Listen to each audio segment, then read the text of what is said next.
हरे हरे हरे कृष्णा राम हरे राम हरे हरे, हरे कृष्णा कृष्ण हरे हरे हरे कृष्ण हरे राम कृष्ण हरे कृष्ण राम हरे राम हरे, राम हरे हरे हरे राम कृष्णा हरे राम हरे कृष्णा राम हरे हरे, कृष्ण हरे कृष्ण हरे हरे हरे हरे राम राम कृष्ण हरे कृष्ण हरे। हरे हरे।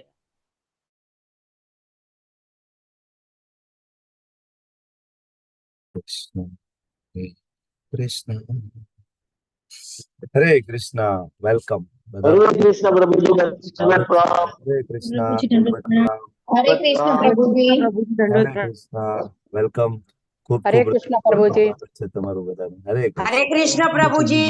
હરે કૃષ્ણ हरे कृष्ण प्रभु जी। हरे कृष्णा जी प्रभु जी। परेश हरे कृष्णा प्रभु हरे कृष्ण जी वीरबाहु प्रभु हरे कृष्ण विक्रमी प्रभु कृष्ण जी प्रभु हरे कृष्णा। हरे कृष्ण मुकेश प्रभु वेलकम। बेला माता जी जिज्ञासा माता जी हरे कृष्ण भानुबेन कावठिया माता जी हरे कृष्ण एंड यस बेला माता जी रतिलाल प्रभु सेजल मेहता माता जी अर्चना चौहान माता जी मोहन सिवाल सिवालिया प्रभु पुष्पा माता जी हरे कृष्णा प्रभु जी। હરે કૃષ્ણ વેલકમ ખૂબ ખૂબ હૃદયપૂર્વકનું સ્વાગત છે તમારું બધાનું ઇસ્કોન મેંગલુરુ શ્રી શ્રી રાધા ગોવિંદ મંદિર કુલાઈ તરફથી હું જીતેન્દ્ર ગોપેશ દાસ આપ સૌનું ખૂબ હૃદયપૂર્વકનું સ્વાગત કરું છું લેવલ 2 અધ્યાય 5મો વિભાગ પહેલાની ચર્ચાઓ કરવા માટે અને આજે આપણે ચર્ચા કરવા જઈ રહ્યા છીએ 5મો અધ્યાય એની પહેલા ખૂબ ભાવપૂર્વક પ્રેમપૂર્વક આપણે મંગલાચરણની પ્રાર્થનાઓ શ્રી પ્રભુપાદજીના ચરણોમાં ભગવાન શ્રી શ્રી રાધા ગોવિંદજીના ચરણોમાં અર્પણ કરીશું અને આપણા સેશનની શરૂઆત કરીશું આઈ હોપ કે તમને બધાને સ્લાઇડ વિઝિબલ છે અને મારો અવાજ પણ એકદમ ક્લિયર આવે છે બરાબર છે બધું પરફેક્ટ ઓકે યસ પ્રભુ થેન્ક યુ તો શરૂઆત કરશું ભગવાન શ્રી શ્રી રાધા ગોવિંદ की जय श्रील प्रभुपाद की जय ओम अज्ञानतिमिरान्धस्य ज्ञानाञ्जनशलाकया चक्षुरुन्मिलितं येन तस्मै श्रीगुरुवे नमः श्रीचैतन्यमनोभीष्टं स्थापितं येन भूतले स्वयं रूपकदा मह्यं ददाति स्वपदान्तिकं वन्देऽहं श्रीगुरो श्रीयुतापदकमलं श्रीगुरुन् वैष्णवांश्च श्रीरूपं साग्रजातं सहगण रघुनाथान्वितं तं सजीवं साद्वैतं सावधूतं परिजनसहितं कृष्णचैतन्यदेवं श्रीराधा कृष्णपादान् सहगणललिता श्रीविशाखान्वितांश्च हे कृष्णा करुणा सिन्धु दीनबन्धु जगत्पते गोपेश गोपिका कान्त राधा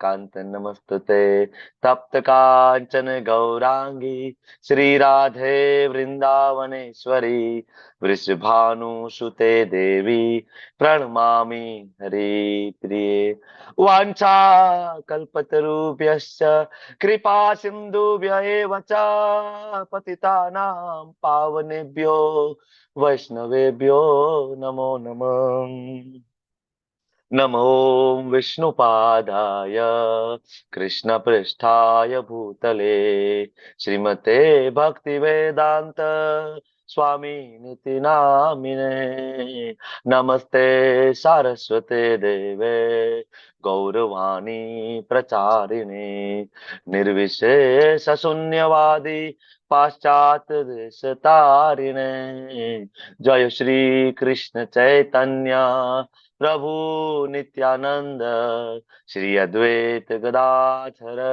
श्रीवासादि गौर भक्त वृंद हरे कृष्णा हरे कृष्णा कृष्ण कृष्णा कृष्ण कृष्णा कृष्ण हरे हरे हरे हरे हरे राम राम हरे हरे राम राम राम राम राम राम हरे हरे हरे हरे कृष्ण प्रभु धन्यवाद प्रणाम। हरे कृष्णा हरे वेलकम कृष्ण प्रभु जी। खूब हरे खूब हरे હૃદયપૂર્વક નું कृष्णा।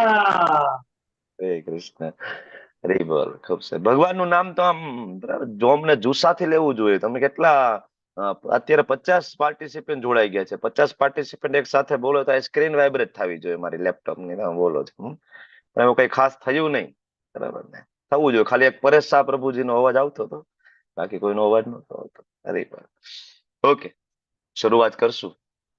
5મો અધ્યાય કર્મયોગ, કૃષ્ણ ભાવનાયુક્ત કર્મયોગ.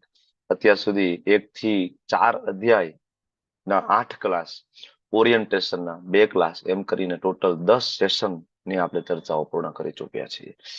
તમને બધાને ખબર જ છે કે પેલા અધ્યાયમાં અર્જુનજી યુદ્ધના કરવાના કારણો રજૂ કરે ને બધા કારણોના જવાબ ભગવાન બીજા અધ્યાયમાં આપી દે. બરાબર, તો ભગવદ ગીતા ત્યાં પૂરી થઈ ગઈ. તો અર્જુન પાછા એમાંથી જ પ્રશ્ન લાવે છે કે ભગવાન બરાબર થોડું ડિટેલમાં જવું છે, કર્મ કે ત્યાગ, શું કરવાનો છે, હું આઈ એમ કન્ફ્યુઝ. તો ભગવાન ત્રીજા અધ્યાયમાં કર્મયોગ આપે, કન્ટિન્યુટીમાં ચોથા અધ્યાયમાં દિવ્ય જ્ઞાન આપે છે. બરાબર, તો અર્જુન પાછા કન્ફ્યુઝ થાય તો ભગવાન મારે એક્ઝેક્ટ મારો પ્રશ્ન એવો હતો કે મારે કર્મયોગમાં આગળ વધવું કે મારે જ્ઞાન યોગ એટલે કે ત્યાગમાં આગળ વધવાનું છે. પણ તમે તો કર્મયોગ આપીને પાછળ દિવ્ય જ્ઞાન આપી દીધું, તો મને એ નથી સમજાતું કે મારે ત્રીજો અધ્યાયને ફોલો કરવાનો કે ચોથો અધ્યાય દિવ્ય જ્ઞાનને ફોલો કરવું. આઈ એમ કન્ફ્યુઝ. તો અર્જુન ફરીથી આ અધ્યાયની શરૂઆતમાં ભગવાનને પ્રશ્ન પૂછશે, એની મૂંઝવણ રજૂ કરશે પહેલા શ્લોકની અંદર. ભગવાન 2 થી લઈને જે 6 શ્લોક છે, ઓકે, અધ્યાયનું નામ છે કૃષ્ણ ભાવનાયુક્ત કર્મયોગ. જો ત્રીજો અધ્યાય પણ કર્મયોગ હતો ને 5મો અધ્યાય પણ કર્મયોગ છે, પણ ફરક શું છે? તો કે એ જ ત્રીજા અધ્યાયમાં ચોથા અધ્યાય દિવ્ય જ્ઞાન જ્યારે એમાં મિશ્રણ થાય ત્યારે જે અધ્યાય એ કૃષ્ણ ભાવનાયુક્ત કર્મયોગ. બરાબર, હવે આ જે કર્મયોગ છે આમાં ચોથો અધ્યાય દિવ્ય જ્ઞાનનું મિશ્રિત, બરાબર, આ કોમ્બિનેશન છે, ત્રીજો ચોથો કમ્બાઈન. ઓકે, તો કૃષ્ણ ભાવનાયુક્ત કર્મયોગ અથવા કર્મ સંન્યાસ યોગ. તો ખાસ સમજવાનું છે કે કર્મ સંન્યાસ યોગ એટલે કર્મથી સંન્યાસ લેવાનું છે કે કર્મમાં સંન્યાસ લેવાનો છે. શબ્દ બે નજીકના છે, પણ મોટા સંત પુરુષો પણ આ શબ્દ સમજવામાં બરાબર ને કે ભૂલ કરે છે. કર્મ સંન્યાસનો મતલબ શું થાય જોશું આપણે આજે. અધ્યાય ચોથો આપણે 2 દિવસમાં પૂરો કર્યો, તમને બધાને ખ્યાલ છે. ભગવાન વિશેનું ગુણાતીત જ્ઞાન, ગુણાસમ ધર્મ, બરાબર. પછી જ્ઞાન યોગના સ્તર ઉપર કર્મયોગને સમજવું, બરાબર. પછી યજ્ઞના સ્તર ઉપર જ્ઞાનને સમજવું, જ્ઞાનનો બેઝ લેવાનો, અને એટલે સારાંશ, બરાબર, જ્ઞાન કોણ પ્રાપ્ત કરી શકે, જ્ઞાનનું મહત્વ શું છે, આ બધી ચર્ચા કરી. 5મા અધ્યાયને પણ અલગ અલગ 6 વિભાગમાં વહેંચવામાં આવ્યો છે. 1 થી જ 6 શ્લોક છે, એમાં પહેલો શ્લોક છે અર્જુનનો પ્રશ્ન, બરાબર. પછી 2 થી લઈને જે 6 શ્લોક છે એમાં સંન્યાસ અને કર્મયોગ બે સમાન જ છે. નિષ્કામ કર્મયોગ, બરાબર, કર્મનો ત્યાગ કરવો એટલે નિષ્કામ કર્મયોગ, એટલે અહીંયા ભક્તિ યોગ સમજાવી રહ્યા છે એક્ઝેક્ટલી ભગવાન, કે જેમાં કૃષ્ણ હોય એવો નિષ્કામ કર્મયોગ. કર્મયોગનું એક એડવાન્સ સ્વરૂપ એટલે નિષ્કામ કર્મયોગ, એનું પણ એક એડવાન્સ સ્વરૂપ એટલે કે ભક્તિ યોગ છે, બરાબર, એક સિક્વન્સમાં ચાલે છે. તો કર્મયોગ એટલે કે ભક્તિ યોગ અને કર્મનો ત્યાગ એટલે કે સંન્યાસ, આ બંને સમાન છે, પણ સરળ કયું છે ભગવાન કહે છે. પછી 7 થી લઈને જે 12 શ્લોક છે નિષ્કામ કર્મયોગ કેવી રીતના કરવો, 13 થી લઈને જે 16 શ્લોક છે જ્ઞાનનો મંચ અને 3 કરતા ડુઅર્સ, ડુઅર 1, ડુઅર 2, ડુઅર 3, બરાબર. ગઈકાલે જ ભક્તિ શાસ્ત્રીમાં પણ આ સેશન લીધું હતું, એટલે જે લોકો ભક્તિ શાસ્ત્રીના પાર્ટિસિપન્ટ છે એને એકદમ ક્લિયર હશે કન્સેપ્ટ આજનું. અને પછી 17 થી લઈને જે 26 શ્લોક આવે છે, પરમાત્મા ઉપર ધ્યાન કેન્દ્રિત કરીને મુક્તિ પ્રાપ્ત. 27, 28 બે શ્લોક એવા છે કે જે અષ્ટાંગ યોગ ભગવાનને આગળનો ચાલુ કરવાનો છે, તો એનું પૂર્વ બંધારણ બાંધી રહ્યા છે 5મા અધ્યાયની અંદર, બરાબર. કારણ કે આ નેક્સ્ટ ચેપ્ટર તમને ખબર છે, ધ્યાન યોગ, અષ્ટાંગ યોગ, બરાબર. તો એનું 2 શ્લોક ભગવાન આ અધ્યાયમાં આપે, 27, 28, ને છેલ્લે શાંતિ સૂત્ર 29મો શ્લોક. ટોટલ 29 શ્લોકમાં આ અધ્યાય છે પૂર્ણ થશે. હવે આ અધ્યાયમાં અર્જુન ફરીથી પૂછે છે કે ભગવાન શું કર્મનો ત્યાગ કરી દેવો એ અનાસક્તિ સાથે કામ કરવા કરતા વધારે ચડિયાતું છે? અર્જુન પ્રશ્ન પૂછે છે. કર્મનો ત્યાગ કરી દેવો મતલબ કે બધું છોડી દેવું, છોડો ઘરબાર, ચલો હરિદ્વાર, પાછળ વાળાનું જે થવું હોય એ થાય, બરાબર. તો અર્જુન પૂછે છે કે ભગવાન મને તો એવું જ હતું કે ત્યાગ એટલે આ જ છે, બરાબર, પણ તમે આગળ પણ ઘણી વખત સમજાવ્યું છે. તો અર્જુન ફરીથી પ્રશ્ન પૂછે છે કે ભગવાન તો એના કરતા જગતમાં રહેવું અને એ જ કામ કરવું, પણ એમાં એટેચ થયા વગર ડિટેચ થઈને વિરક્ત થઈને કાર્ય કરવું તો આ વધારે ચડિયાતું છે? એટલે ભગવાન જવાબ આપશે એનું શું સરળ છે, બરાબર. અને અર્જુન માટે શું કરવું જોઈએ, ભગવાન આન્સર આપશે. શરૂઆત કરીએ પહેલા શ્લોકથી. અર્જુન પોતાની કન્ફ્યુઝન રજૂ કરી રહ્યા છે અને ભગવાનને કહે છે, અર્જુન ઉવાચ. આ અધ્યાયની શરૂઆત તમે જોઈ શકો છો કે અર્જુનના પ્રશ્નથી થાય છે. આગળનો અધ્યાય દિવ્ય જ્ઞાન જે હતો એમાં અર્જુનનો કોઈ પ્રશ્ન નહોતો, ભગવાને ડાયરેક્ટ દિવ્ય જ્ઞાન આપ્યું. ત્રીજો અધ્યાય કર્મયોગ, ચોથો અધ્યાય દિવ્ય જ્ઞાન, કન્ટિન્યુટીમાં ભગવાન આપ્યું. તો અર્જુન પૂછે છે કે કૃષ્ણ, તમે પહેલા મને કર્મનો ત્યાગ કરવા કહ્યું ને, બરાબર, કારણ કે તમે ત્રીજો અધ્યાય મને ભણાવ્યો, બરાબર, મને કર્મનો ત્યાગ કરવા માટે કહ્યું. પછી તમે ચોથા અધ્યાયમાં જ્ઞાન યોગ આપ્યો તો ભક્તિપૂર્વક કર્મ કરવાનો તમે આદેશ પણ આપ્યો. તો હવે કૃપા કરીને તમે મને કહેશો કે બંનેમાંથી કયું વધારે સારું છે? અર્જુન જ્યારે જ્યારે પણ ભગવાન પાસે માંગે છે, પૂછે છે, ત્યારે એક શબ્દ વાપરે છે. કયો શબ્દ છે આ શ્લોકમાં? શું માંગે છે અર્જુન ભગવાન પાસે? કયો શબ્દ છે સંસ્કૃતનો? શ્રેય. શ્રેય. ભગવાનને જ્યારે જ્યારે આગળ પણ જ્યારે પૂછ્યું છે, બરાબર, 2.7 અહીંયા પણ અને હજી આગળ પણ જ્યારે પણ ભગવાનને શરણાગત થઈને અર્જુન માંગે છે તો ભગવાનને કહે છે, ભગવાન મારું જે શ્રેય હોય ને તમે એ મને કહેજો. શ્રેય. શ્રેય એટલે લાંબા ગાળાનો ફાયદો મારો શેમાં છે, લોંગ ટર્મ બેનિફિટ હોય ને એ કહેજો. અર્જુન પાસે આપણે શીખવાનું છે એકચ્યુઅલી, બરાબર. માળા કરવી, ક્લાસ એટેન્ડ કરવા, મંગલા આરતી એટેન્ડ કરવી, ત્યારે હંમેશા યાદ રાખવાનું મારું શ્રેય શેમાં છે. માળા કરતી વખતે મન આપણું દોડતું હોય બધી બાજુએ, બરાબર, ભૌતિક વસ્તુઓમાં દોડતું હોય, કઈ ને કઈ કામના, જોબ, બિઝનેસ ના વિચારો, સતત એમાં આપણું મન ઉડાઉડ કરતું હોય. ત્યારે વિચાર કરવો કે ભાઈ મારું શ્રેય શેમાં છે? આ મન ઉડાઉડ કરે છે એમાં શ્રેય છે કે કૃષ્ણમાં મન લાગે એમાં મારું શ્રેય છે? બરાબર. તો ધીમે ધીમે ધીમે મનને આપણે ફોકસ કરી શકીશું કૃષ્ણમાં. તો અર્જુન એમ કે છે કે એક બાજુ તમે એમ કહો છો કે એક્ટિવિટી કરું, મતલબ યુદ્ધ કરું, અને ત્રીજા ચેપ્ટરમાં, બરાબર, અર્જુનને ડાઉટ હતો તો અર્જુને ત્યાંય પૂછ્યું કર્મ કે જ્ઞાન, કર્મ કે જ્ઞાન, શું કરવું, બરાબર. કારણ કે ત્રીજા ચેપ્ટરમાં કર્મયોગ આપ્યો, ચોથા અધ્યાયમાં દિવ્ય જ્ઞાન આપ્યું, એટલે કે દિવ્ય જ્ઞાન નોલેજ, મારે તો નોલેજમાં આગળ વધવાનું. પણ તો મને સમજાતું નથી મારે ત્રીજા ચેપ્ટરને ફોલો કરવાનું કે ચોથા ચેપ્ટરને. આઈ એમ કન્ફ્યુઝ.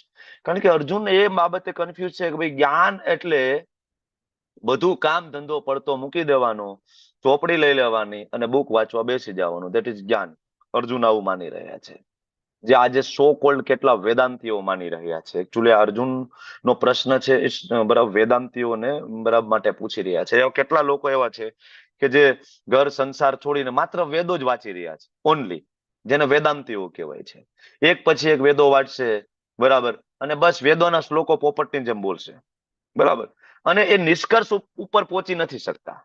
કેટલા એવા મહાત્માઓ છે, હું નામ નથી લેતો, કોન્ટ્રોવર્સી થાય, કે સ્કૂલમાં એના આપણે ફોટો મૂકીએ છીએ સ્કૂલની અંદર, બરાબર, વેદોના પ્રકાંડ જ્ઞાતા હોય છે, સરસ મજાનું નામે બહુ મોટું છે, બરાબર. આપણે ઇટ્સ લાઈક કે પૂજાને પાત્ર આપણે માને છીએ, પણ ખરેખર તમે એના જીવન ચરિત્રની અંદર તમે જાઓ ને તો એ લોકો કૃષ્ણના સ્વરૂપને માનતા જ નથી, રામના સ્વરૂપને જ નથી માનતા. એવું માને છે કે ભગવાન છે નિરાકાર છે, નિર્ગુણ નિરાકાર. એ કોઈ દી જન્મ લે ને એનો કોઈ આવે નહીં, ભગવાન કોઈ દી આવું કરે ને. વેદવ્યાસજી ખોટા છે. એક મહાત્માનું જેને આપણે પૂજા અર્ચના કરીએ છીએ એવા એક સંત પુરુષ છે જેના સ્કૂલમાં ફોટો તમને જોવા મળે. એનું તો પોતાનું સ્ટેટમેન્ટ એવું છે કે વેદવ્યાસજી તો એના માતાના ગર્ભમાં મરી જવો જોઈતો હતો. કોણ?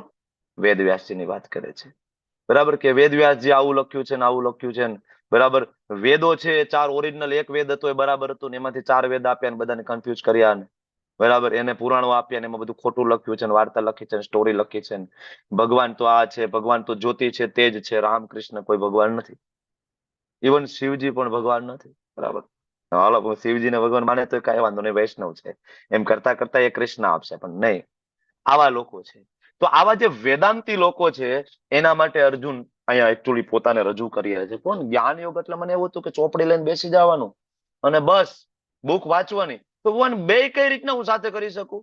ભગવદ્ ગીતા એ વાંચું અને યુદ્ધે કરું તમારા માટે, કર્મય કરું ને ભગવદ્ ગીતા વાંચું, બે કેમ થાય? આપણો આ પ્રશ્ન હોય કે નહીં કે સારું ક્લાસે એટેન્ડ કરવા, ભગવદ્ ગીતા વાંચવી, પુસ્તકે વાંચવા અને આખો દી જોબે કરવું, રસોઈ બનાવી, ગૃહિણી તરીકે કામ કરવું, બિઝનેસમેન તરીકે કામ કરવું, બે કેવી રીતના થાય? અઘરું પડે ને. પણ સમજવાનું છે કે બેનું કોમ્બિનેશન કરવાનું છે. બરાબર. એ ભગવદ્ ગીતાના ક્લાસ એટેન્ડ કરી અને ભગવદ્ ગીતા વાંચીને તમે જે કઈ કર્મ કરો છો એની અંદર સેન્ટરમાં કૃષ્ણ મૂકો, ત્યારે એ તમારો કર્મ છે એ કર્મ યોગ બની અને એ ભક્તિ યોગમાં કન્વર્ટ થાય છે.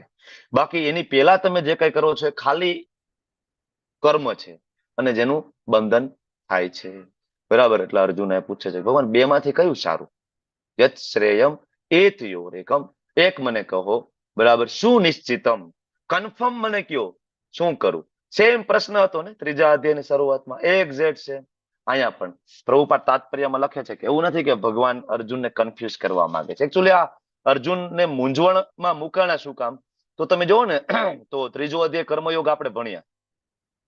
ત્રીજા અધ્યાયના 17મા શ્લોકમાં ભગવાને એવું કીધું હતું કે જે મનુષ્ય આત્મામાં આનંદ પામતો હોય, જેનું જીવન આત્મ સાક્ષાત્કાર યુગ હોય, બરાબર, પોતાની અંદર પૂર્ણપણે સંતોષ, એને કોઈ કર્તવ્ય કરવાની જરૂર નથી. તો અર્જુન કે આત્મ સાક્ષાત્કાર તો મને છે, મને ખબર છે કે હું શરીર નથી, હું આત્મા છું, હું કૃષ્ણનો દાસ છું. બરાબર. તો આત્મ સાક્ષાત્કાર મને છે, મને અંદર પૂર્ણ સંતોષ છે, મારે કોઈ સામ્રાજ્ય જોઈતું નથી. તો મારા માટે કોઈ કર્તવ્ય નથી, તો મારે શું કામ યુદ્ધ કરવું જોઈએ? બરાબર. એટલે યુદ્ધ ના કરવું જોઈએ. 18મો શ્લોક એમાં આપણે આવ્યો ત્રીજા અધ્યાયમાં. ભગવાન એમ કીધું કે આત્મ સાક્ષાત્કાર પામેલા મનુષ્યને નિયત કર્મો કરવાની ન તો જરૂર છે કે ન તો આવા કર્મ કરવાનું કારણ છે. તો અર્જુન કે તો મારે ક્ષત્રિય તરીકે મારું નિયત કર્તવ્ય કર્મ શું કામ કરવું જોઈએ? મારે મારું નિયત કર્મ કરવાની જરૂર નથી. એટલે અર્જુને કીધું તો યુદ્ધ કરવું નથી. બરાબર. અહીંયા અર્જુને ત્રીજા અધ્યાયમાં આવા કન્ક્લુઝન ઉપર આવ્યા. પણ અર્જુન ચોથા અધ્યાયમાં જયારે આવ્યા, એમાં પણ ભગવાને અલગ અલગ પ્રકારના યજ્ઞની ચર્ચા કરી. આપણે જોયું 10 પ્રકારના યજ્ઞ આપણે ભણ્યા. બરાબર. જેમાં દાન છે, સ્વાધ્યાય છે, બ્રહ્મચર્ય છે, ગૃહસ્થાશ્રમ છે. આ બધું આપણે જોયું. તો એ બધાની ચર્ચાઓને અંતે ભગવાન એમ કીધું કે બધા જ યજ્ઞ છે દિવ્ય જ્ઞાનમાં પરિણમે. તો અર્જુન કે એનો મતલબ એવો કે દિવ્ય જ્ઞાન છે એ હાયર છે, કર્મયોગ છે એ લોઅર છે. તો મારે જ્ઞાનમાં આગળ વધવું જોઈએ, કર્મયોગમાં આગળ વધવું જોઈએ નહીં. અર્જુન આવા કન્ફ્યુઝનમાં. હવે આ બધું માંડ અર્જુનને કન્વિક્શન આવી ગયું હતું કે ચાલો આપણે તો દિવ્ય જ્ઞાનમાં જ આગળ વધવું છે ને આપણે યુદ્ધ નથી કરવું. પણ ચોથો અધ્યાયના 42મા શ્લોકમાં છેલ્લે આ બધી જ ચર્ચાઓ ભગવાને કરી કે નિયત કર્તવ્ય કર્મ કરવાની જરૂર નથી, કોઈ કારણ નથી, દિવ્ય જ્ઞાનમાં જ બધું પરિણમે. તો ભગવાને ચોથા અધ્યાયના અંતે અર્જુન એમ કીધું કે અર્જુન, અજ્ઞાનવશ તારા હૃદયમાં જે સંદેહ છે, શંકા, એને જ્ઞાન રૂપી શસ્ત્ર વડે તું કાપી નાખ અને ઉભો થા અને યુદ્ધ કર. તો ભગવાન અત્યાર સુધી તો તમે એમ કહો છો જ્ઞાન શ્રેષ્ઠ છે, અને હવે ફરીથી પાછા મને એમ કહો છો કે યુદ્ધ કર. તો હું સમજી નથી શકતો કે કર્મયોગ બરાબર એમાં આગળ વધવું કે પછી જ્ઞાન યોગ એમાં આગળ વધવું. આઈ એમ કન્ફ્યુઝડ. એટલે આ બધા શ્લોક અને બીજા અધ્યાયથી આખો જે સિક્વન્સ ચાલુ થયો.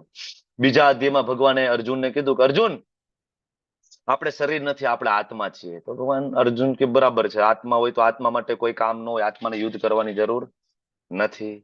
ત્રીજો અધ્યાય પછી એ જ બીજા અધ્યાયમાં બુદ્ધિયોગ આપ્યો.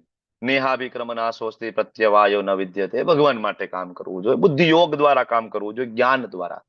તો અર્જુન પાછા મૂંઝવણમાં મુકાઈ ગયા. ભાઈ જ્ઞાનમાં આગળ વધવાનું કે યુદ્ધમાં આગળ વધવાનું છે? અધ્યાય ત્રીજો, બરાબર. તો એમાં ભગવાને ફરીથી એને બે વસ્તુ કીધી, યુદ્ધ પણ કરવાનું અને નિયત કર્તવ્ય કર્મ કરવાની જરૂર પણ નથી. તો આમ કરીને ચોથા અધ્યાયના 42મા શ્લોકમાં ભગવાન એને સમજાવે છે કે અર્જુન ઉભો થાને યુદ્ધ કરે. અર્જુન ખૂબ કન્ફ્યુઝ થઈ રહ્યા છે. અર્જુનના મનમાં વિચારો આવી રહ્યા છે, શું કરવું જોઈએ, શું કરવું જોઈએ. આઈ એમ કન્ફ્યુઝ. અને જ્યારે વ્યક્તિ વિચારોના વમળમાં ફસાઈ જાય, કોઈ પણ, જો ભૌતિક જગતમાં પણ તમને કોઈ વસ્તુનો વિચાર સતત આવે ને, તો વારંવાર એ વિચાર આવવાથી એ તમારું કર્મ બની જાય. બરાબર. કોઈ પણ વસ્તુ જો સારી કે ખરાબ, ખરાબ કુટેવી ક્યાંથી આવે? સતત એના વિચારો કરવાથી. એ વિચારો પાછા તમારા કર્મમાં કન્વર્ટ થાય અને કર્મ તમારી આદત બની જાય. પછી એ તમારી ટેવ પડી જાય અને એ તમારી આદત છે, એ તમારું ચરિત્ર. પછી લોકો તમને એનાથી જ ઓળખે, સારો માણસ કે ખરાબ માણસ. એ બને ક્યાંથી? શરૂઆત તો વિચારોથી જ થાય કે મનમાં શું વિચાર ચાલે છે. એ સિક્વન્સ ચાલતા ચાલતા ચરિત્રનું નિર્માણ થાય. એટલે અર્જુન એટલા માટે આ મનમાં જે વિચારોના વમળો ફરી રહ્યા છે, તો અર્જુન એટલા માટે કન્ફ્યુઝ છે કે આ મારા વિચારો જે છે બરાબર છે, આગળ જતા મારી આદત બની જશે અને આગળ જતા એ જ મારું ચરિત્ર બનશે, ચરિત્ર બનીને એ જ મારી નિયતિ બનશે. તો એક કામ કરીએ, કૃષ્ણને જ પૂછી લઈએ. બરાબર, ડાઉટ જ ના રહીએ, ડાયરેક્ટ ભગવાનને પૂછી લઈએ. તો આ બધી જે અર્જુનની ગેરસમજ છે આપણે જોયું બીજા અધ્યાયમાં, ત્રીજા અધ્યાયમાં, ચોથા અધ્યાયમાં, આ અલગ અલગ અલગ શ્લોક એકાબીજા શ્લોક ક્રોસ થતા હોય એવા લાગે છે. હકીકતે એક શ્લોક ક્રોસ નથી. એ શ્લોક એ સિક્વન્સમાં ભગવાન આપે છે કે જ્ઞાન યુક્ત કર્મ કરવાની વાત છે. દિવ્ય જ્ઞાન પ્રાપ્ત કરી અને કર્મ કરવાની વાત છે. કર્મનો કોઈ દિવસ ત્યાગ નથી કરવાનો, પણ કર્મ કરવાનું કેવી રીતના? જ્ઞાન સાથે. આપણે ગઈકાલે જોયું હતું કે અકર્મમાં કર્મ અને કર્મમાં અકર્મ. ભગવાન આ સમજાવી રહ્યા છે. એટલે ભગવાન પહેલેથી આ સમજાવી રહ્યા છે. આખી ભગવદ્ ગીતામાં કોઈ સકામ કર્મની કોઈ ચર્ચા નથી. આખી ભગવદ્ ગીતામાં આમ જોવો ને તો ખાલી શુષ્ક નિષ્કામ કર્મની કોઈ ચર્ચા નથી. શુષ્ક નિષ્કામ કર્મ એટલે કે જેમાં કૃષ્ણ નથી. બરાબર, નિષ્કામ કર્મ સત્વગુણની અંદર થાય. સત્વગુણની અંદર લોકો નિષ્કામ કર્મ કરે. ધારો કે કોઈ વ્યક્તિ દાન કરે તો એવું દાન કરે કે જમણા હાથે દાન કરે તો ડાબા હાથને ખબર ના પડે. આવું દાન કરે કે ભાઈ દાન કર્યું કોઈને ખબર ના પડે, આપણે પ્રચાર નથી કરવું, આપણું કે નામ ના થાય. ધારો કે વીરપુરમાં જલારામ બાપાનું મંદિર છે, આમ જોવો તો કોઈ ડોનેશન એક્સેપ્ટ ત્યાં નથી કરતા વર્ષોથી. બરાબર, પણ છતાં લોકો ત્યાં મોકલાવે છે. કઈ રીતના મોકલાવે છે? તો કે આ નિષ્કામ ભાવનાથી. જે કોઈ વ્યક્તિ મોકલાવે છે એનું કોઈ નામ નથી આવતું એની અંદર, એનો કોઈ ત્યાં પ્રચાર નથી, એનું કોઈ નોટિસ બોર્ડ ઉપર પણ કે નામ લખવામાં નથી આવતું, કોઈ નહીં, કોઈ પ્રચાર નહીં, કોઈ કોઈને ઓળખતું નથી, ક્યાંથી દાન આવે, શું થાય, કેવી રીતના. બરાબર, આ નિષ્કામ.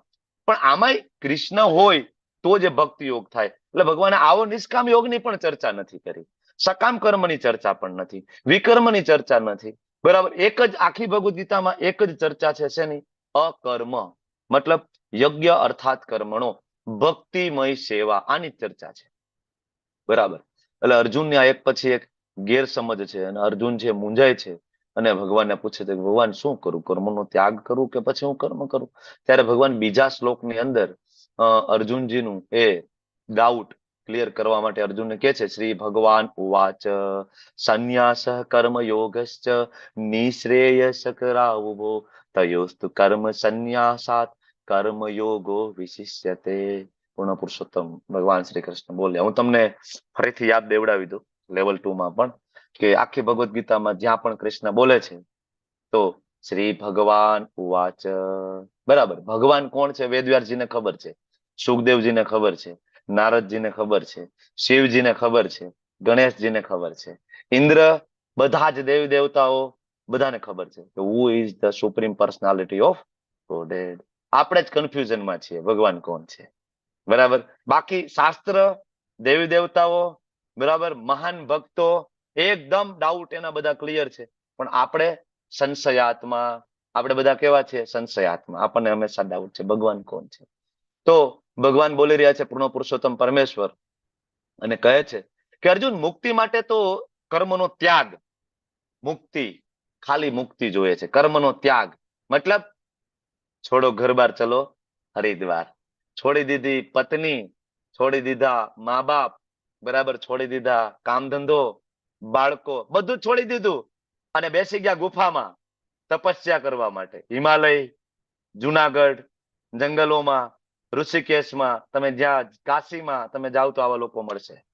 બરાબર, એમાં જો ત્યાં જઈને તપસ્યા કરતા હોય ને તો હજી એ વાંધો નથી. બરાબર, જુનાગઢમાં જઈને એકાદી સારી ગુફા અંદર ગોતી અને ત્યાં બેસી ગયા હોય ધ્યાનમાં, ઓ, તોય વાંધો નથી. પણ મોટા ભાગે એક તો આ કળિયુગનો યુગ ધર્મ નથી, પહેલી વસ્તુ. બરાબર, તમને બધાને ખ્યાલ છે કળિયુગનો યુગ ધર્મ એ ધ્યાન નથી. ગુફામાં જઈને તપશ્ચર્યા કરવી એ કળિયુગનો જ યુગ ધર્મ નથી. તો પ્રેક્ટિકલી થવું બહુ જ મુશ્કેલ છે, જે સ્વયં ભગવાન 12મા અધ્યાયના 5મા શ્લોકમાં કહે છે કે એ નિયર ટુ ઇમ્પોસિબલ છે કે કોઈ દેહધારી જીવ છે, દેહાત્મ ભાવમાં કલયુગનો કોઈ જીવ એ અષ્ટાંગ યોગની સાધના કરીને ભગવાનના નિરાકાર સ્વરૂપનું ધ્યાન કરીને બ્રહ્મમાં લીન થવાની કોશિશ કરીને મોક્ષ મેળવવાની કોઈ કોશિશ કરે ને એને મુક્તિ મળી જાય તો એ તો વિરલો. ભગવાન એમ કે છે ઇટ્સ અ રેરેસ્ટ ફોર્મ છે મુક્તિનું કલયુગની અંદર.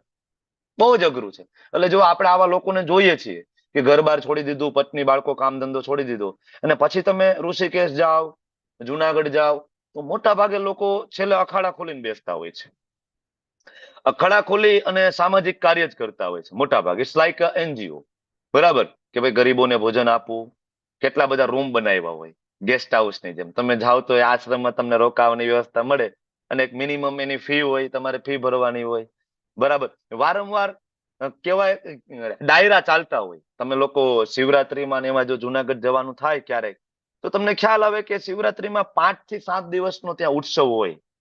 પણ 7 દિવસના ઉત્સવમાં શિવજીનો મહિમા ગવાતો હોય ને, એવું તો ખૂણે ખાચકે ક્યાંક તમને જોવા મળે. બાકી મોટા ભાગે ત્યાં ધીરુભાઈ સરવૈયાના ડાયરા ચાલતા હોય, માયાભાઈ આહિરના ડાયરા ચાલતા હોય, કીર્તિદાન ગઢવીભાઈ આવીને બરાબર ગીત ગાતા હોય, અને એવા કેટલાય લોકો કે જેના જીવનમાં ભક્તિનો કોઈ છાંટો નથી, જેના જીવનમાં કોઈ દિવસ શિવજી પ્રત્યેનો કોઈ પ્રેમ નથી. આવા લોકો મંચ ઉપર આવી અને બફાટ કરતા હોય છે, બરાબર. અને લોકો પોતાનો સમય વેસ્ટ કરતા હોય છે. અને આવું બધું પાછા એક રજિસ્ટર આશ્રમમાં જ ચાલતું હોય છે. લોકોને નહીતર આશ્રમમાં બોલાવી અને ચાલો કૃષ્ણના ભક્ત ના હોય તો કાંઈ નહીં, તમે રામના ભક્ત ના હોય તો તમે ઓમ નમઃ શિવાયની માળા તો કરાવો. બધાને બેસાડો, ઓમ નમઃ શિવાયની. ચાલો આજે આપણે ઓમ નમઃ શિવાયની માળા કરશું. કે ચાલો આજે બરાબર આજનો શું પ્રોગ્રામ છે, તો કે આજે આપણે બધા સાથે મળીને શિવ પુરાણ સમજવાની કોશિશ કરીશું. કાંઈ વાંધો નહીં, તમે ભાગવત ના વાંચો તો કાંઈ નહીં, શિવ પુરાણ વાંચીશું, પદ્મ પુરાણ વાંચીશું, રામચરિતમાનસ. આવું જોવા મળતું નથી, મોસ્ટલી નહીં. અને જે ખરેખર આવું સંત કરી રહ્યા છે ને, એ પિક્ચરમાં આવતા નથી નીચે. એ બધા ખરેખર એની સાધનામાં લીન છે, જે તે જગ્યાએ. એ પછી ઋષિકેશ હોય કે જુનાગઢ હોય કે બરાબર હરિદ્વાર હોય, વોટેવર. ખરેખર જે મુક્તિ માટે પ્રયત્ન કરી રહ્યા છે, ઇવન ભગવાનનું બ્રહ્મેથી પરમાત્મેથી ભગવતીથી શબ્દતે, બરાબર. આત્મ સાક્ષાત્કારના 3 તબક્કા. જો બ્રહ્મની ઉપાસના ઇવન કરતો હોય કોઈ સિરિયસલી, તો પણ એ તમને એવી રીતના બહાર જોવા મળતો નથી. જો કે એ મળવું એ મુશ્કેલ છે, કારણ કે બ્રહ્મ છે, ભગવાન આગળ કહે છે કે તો અચિંત્ય છે, પોતાનું એની કલ્પના કરવી બહુ મુશ્કેલ છે, એના ઉપર ધ્યાન ધરવું બહુ મુશ્કેલ છે. તો મોટા ભાગે એમાંય તપ કરીને લોકોનું પતન થઈને પાછા સમાજ સેવામાં જ આવતા હોય છે. તો ભગવાન કે વાંધો નહીં, મુક્તિની જ ખાલી વાત હોય અર્જુન, તો કર્મનો ત્યાગ કરી દો, છોડો ઘર બાર, ચલો હરિદ્વાર ને ટ્રાય કરો, જુનાગઢ, હરિદ્વાર, ઋષિકેશ, વોટેવર જગ્યાએ, બરાબર. અને બીજું ભક્તિ, એ જ મુક્તિ ભક્તિથી પણ મળે. ભક્તિ કોઈ કરે તો એને મુક્તિ તો એને મળે છે, ઓલામાંય મુક્તિ મળે છે, બરાબર. એટલે મુક્તિની વાત હોય તો બે ઉત્તમ છે. પણ અર્જુન, જો તું મને પૂછતો હોય કે આ બેમાંથી શ્રેષ્ઠ કયું, તો એ ઉત્તમ છે, ભક્તિ યોગ છે.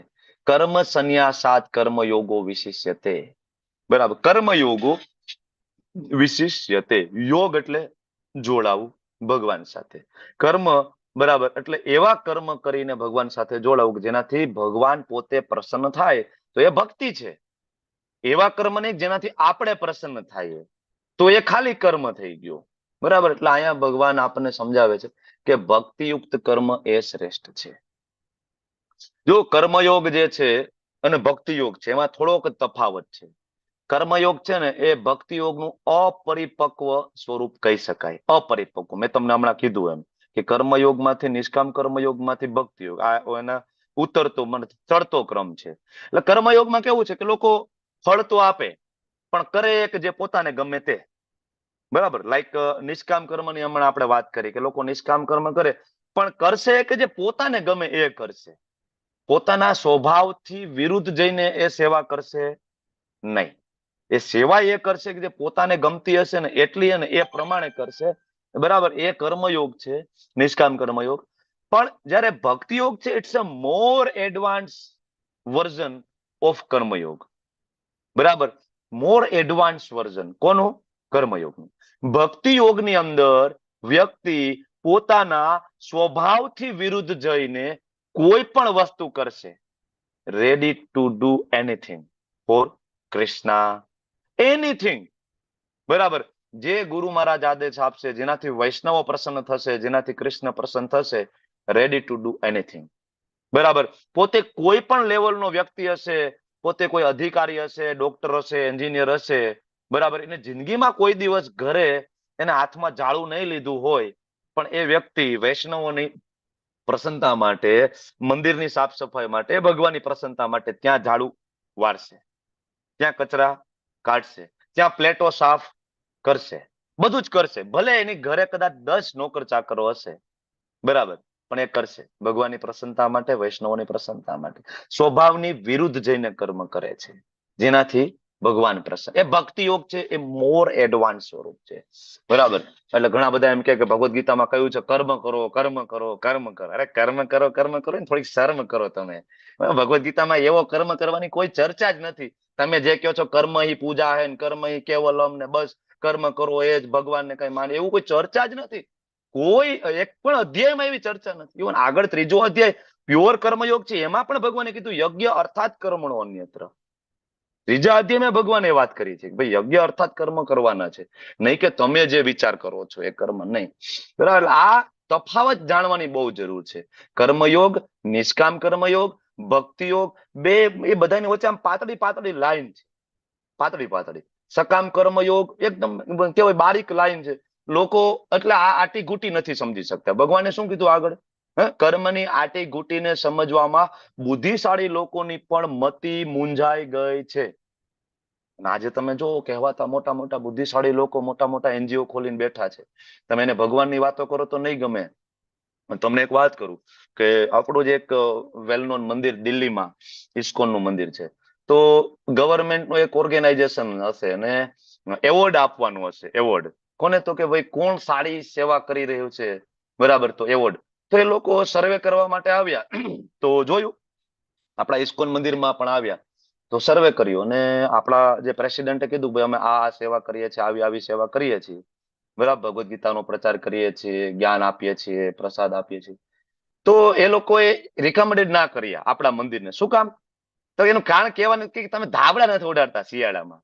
એ કે બીજું એક એનજીઓ છે ને કે એ દર શિયાળામાં ધાબળા ઉડાડે છે. તો એ કે એવોર્ડ તો ગોઝ ટુ ધાબળા વાળા.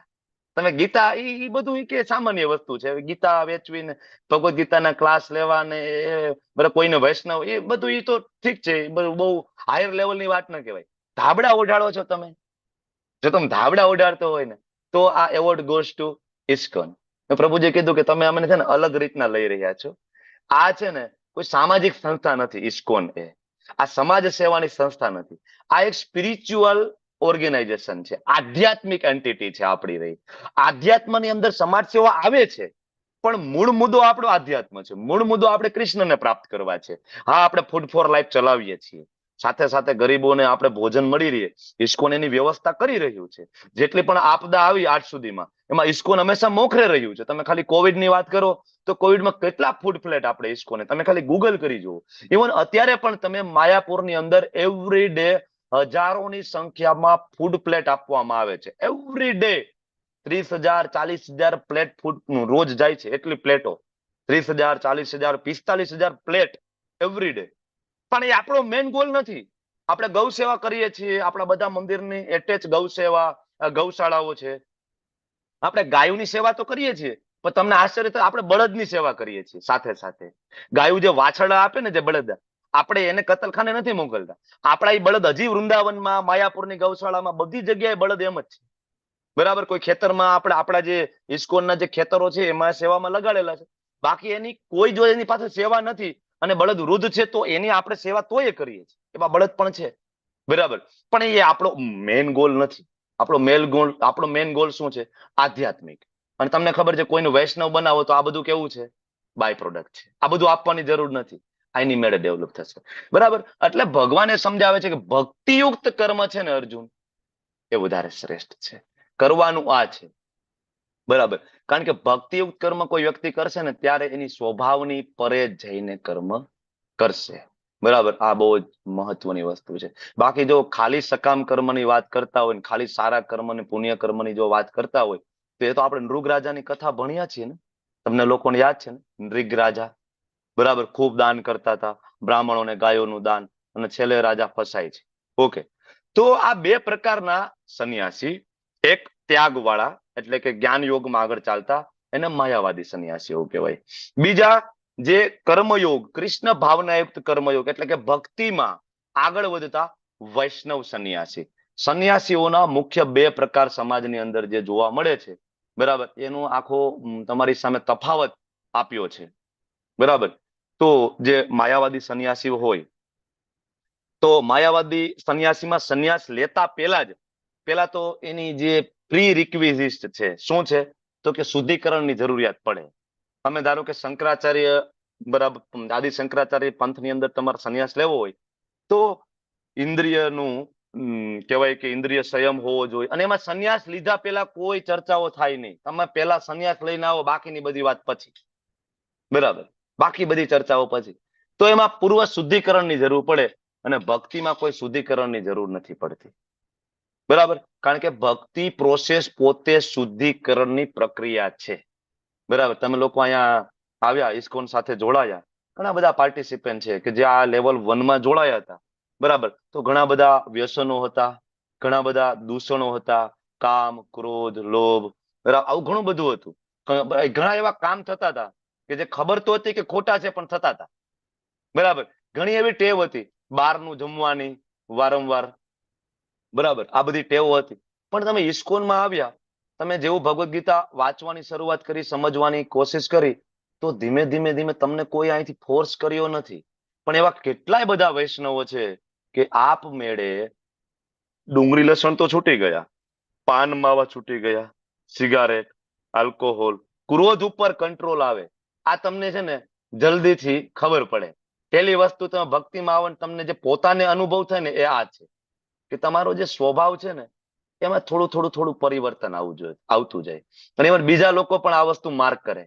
તમે ભગવદ્ ગીતાના ક્લાસ વારંવાર એટેન્ડ કરો ને, અને જો આ ના થાય ને તો સમજવું કે હજી આપણે ચેન્ટિંગ વધારે કરવાની જરૂર છે, હજી આપણે માળા એટેન્ટિવલી કરવાની જરૂર છે. કારણ કે જો માળા બરાબર થતી હોય, જો ભગવદ્ ગીતાના ક્લાસ એટેન્ટિવલી સંભળાતા હોય, તો સ્વભાવમાં પરિવર્તન જરૂર આવે.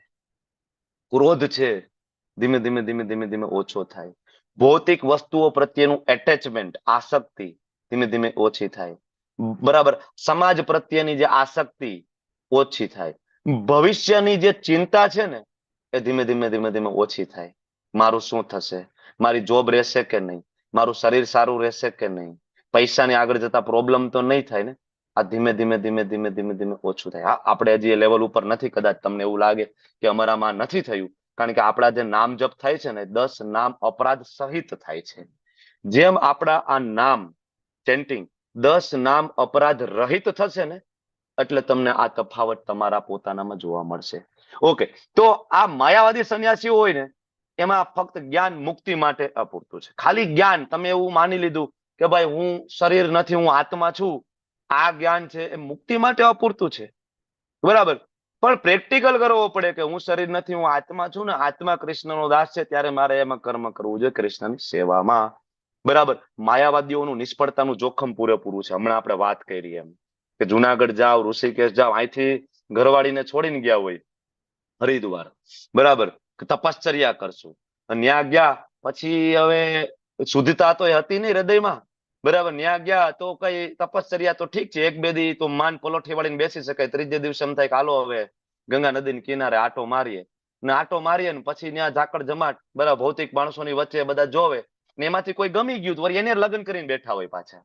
અહીંથી ઓલી પત્નીને મૂકીને ગયા હોય અને ત્યાં નવા લગ્ન કરીને બેઠા હોય આશ્રમમાં. આવું જોયું છે કે એટલાય આવા છે.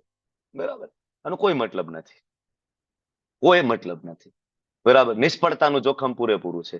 અને આમાં સફળતાની ખાતરી છે. ભક્તિ યોગમાં તમે આગળ આવો, સફળતાની ગેરંટી કોણ ગેરંટી આપે છે? સ્વયં કૃષ્ણ. અર્જુન ઉભો થઈને ઘોષણા કરી દે. શું ઘોષણા કરવાની છે પ્રભુ? કૌંતેય પ્રતિજાનીહિ ન મે ભક્ત્યા પ્રણશ્યતિ. અર્જુન ઘોષણા કરી દે, મારા ભક્તોનો કોઈ દી નાશ નહીં થાય. નેવર. અર્જુન 6ઠા અધ્યાયમાં પણ પૂછે છે, ભગવાન આ લોકો ભક્તિ કરે છે, અધૂરી રહી જાય તો ધોબીનો કૂતરો ઘરનો નહીં ઘાટનો નહીં. ભક્તિમાં નો આગળ વધ્યા ને ભૌતિક જીવનમાં આગળ ના વધ્યા તો આને કાંઈ નહીં મળે. ભગવાન કે અર્જુન ચિંતા નહીં કરતો. બરાબર, એને તો બરાબર સૂચિ નામ શ્રીમતામ કે હે. બરાબર, એને તો એવી જગ્યાએ હું બર્થ અપાવીશ કે એની ભક્તિ ત્યાંથી ફરીથી ચાલુ થાય. કારણ કે અર્જુન ભક્તિ યોગ જ એવો છે કે જે કેરી ફોરવર્ડ થાય છે. નેક્સ્ટ બર્થમાં ફરીથી ભક્તિ કરવાનો ચાન્સ મળે. એટલે નાના નાના બાળકો જલ્દીથી ભક્તિમાં આવી જાય ને એનું કારણ આ છે કે એનો ભક્તિઓ કેરી ફોરવર્ડ થયેલો હોય છે. બરાબર, એટલા માટે તો અધૂરો ત્યાગ છે એમાં. કારણ કે એવું માને છે કે આ બધું મારું છે એટલે મારે છોડી દેવું જોઈએ. જયારે ભક્તિમાં આવે સંપૂર્ણ ત્યાગ છે. શું કામ? કારણ કે માને છે કે મારું કઈ જ નથી, બધું કૃષ્ણનું છે. મારી પાસે જે કઈ છે મારે બધું કૃષ્ણની સેવામાં લગાડવાનું છે. બરાબર, તો માયાવાદી છે મૂળને શોધે છે કે હું કોણ છું, હું શરીર નથી, હું આત્મા છું. બરાબર, મૂળ ને શોધવાની ટ્રાય કરે છે.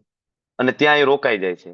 ભક્તિ યોગી પણ મૂળને શોધે છે, પણ એ મૂળને શોધીને એને પાણી આપે છે. હું કોણ છું?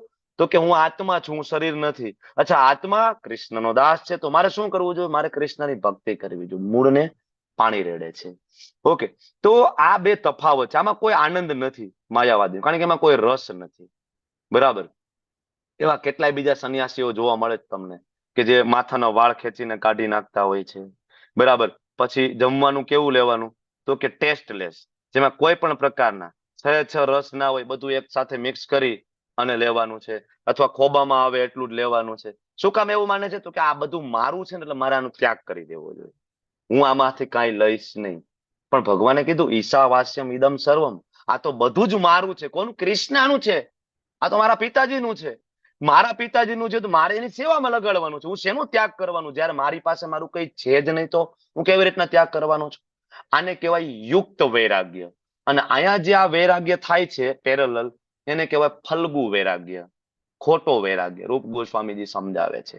અને આમાં ઘણી વખત ઘણા જન્મ લેવા પડે છે, ત્યારે કદાચ બરાબર સફળતા મળે. પણ આમાં ભગવાન સર્વોચ્ચ વ્યક્તિત્વ છે, ઝડપથી પ્રાપ્ત થાય છે. નરસિંહ મહેતાને પ્રાપ્ત થયા ને, સંત તુકારામ, મીરાબાઈ, બરાબર, ગોરો કુંભાર, ઘણા બધાને આ જ જન્મમાં. આ લોકો જ માયાવાદી સંન્યાસીઓ છે, એનો જે સિદ્ધાંત છે એ શંકરાચાર્ય દ્વારા વેદાંત સૂત્ર રહ્યું એનું શારીરિક ભાષ્ય વાંચે છે. અને આપણે વૈષ્ણવો જે છે એ શ્રીમદ ભાગવતમ, જે આખા વેદાંત સૂત્ર ઉપરની જે પ્રાકૃતિક જે ટિપ્પણી છે, આપણે એ વાંચીએ છીએ. શ્રીમદ ભાગવત મહાપુરાણ, કે જે ભાગવત વાંચવાથી સ્વયં વેદવ્યાસજીને આનંદ થયો હતો ને, આપણે એ વાંચીએ છીએ. બરાબર. તો છેલ્લે આ લોકો પરોપકારી અને એવી બધી પ્રવૃત્તિઓમાં પડે. મેં તમને કીધું એમ કે છેલ્લે સામાજિક કાર્ય કરવા માંડે છે. અને ભક્તિમય સેવા જે લોકો કરતા, આપણે 5 રાત્રિ કી નારદ પંચરાત્ર વિધિ મુજબ આપણે ભગવાનની સેવા કરીએ છીએ. તો આ અલગ અલગ તફાવત છે. માયાવાદી સંન્યાસીઓ એક દંડી હોય છે. તમે એને જોઈને પણ ઓળખી શકો કે આ માયાવાદી સંન્યાસી છે. એક દંડ હોય એની હાથમાં. અને વૈષ્ણવ સંન્યાસી હોય એમાં ત્રિદંડ હોય. બરાબર. દંડ એક જ હોય, પણ ઉપરની સાઈડમાં તમે નિરખીને જોવો ને તો 3 દાંડી હોય, એને વ્રેપ કરેલી હોય, કાપડથી વ્રેપ કરેલી હોય, સેફ્રન કલરના કાપડથી. એટલે આપણે શરીર, મન અને વચનથી કૃષ્ણને સમર્પિત, એના 3 દંડ. કામ, ક્રોધ અને લોભ, 3 જે નરકના દ્વાર છે, બરાબર, એને બચીને રહીએ છીએ આપણે. બરાબર. એના આપણે એ 3 દંડ ધારણ કરીએ છીએ. અને માયાવાદી સંન્યાસી એક જ દંડ. શું? તો કે આત્મા ને પરમાત્મા એક દી હું ભગવાન બની જઈશ, એટલે એક દંડ. આ તફાવત છે માયાવાદી સંન્યાસીઓ અને વૈષ્ણવ સંન્યાસીઓનો.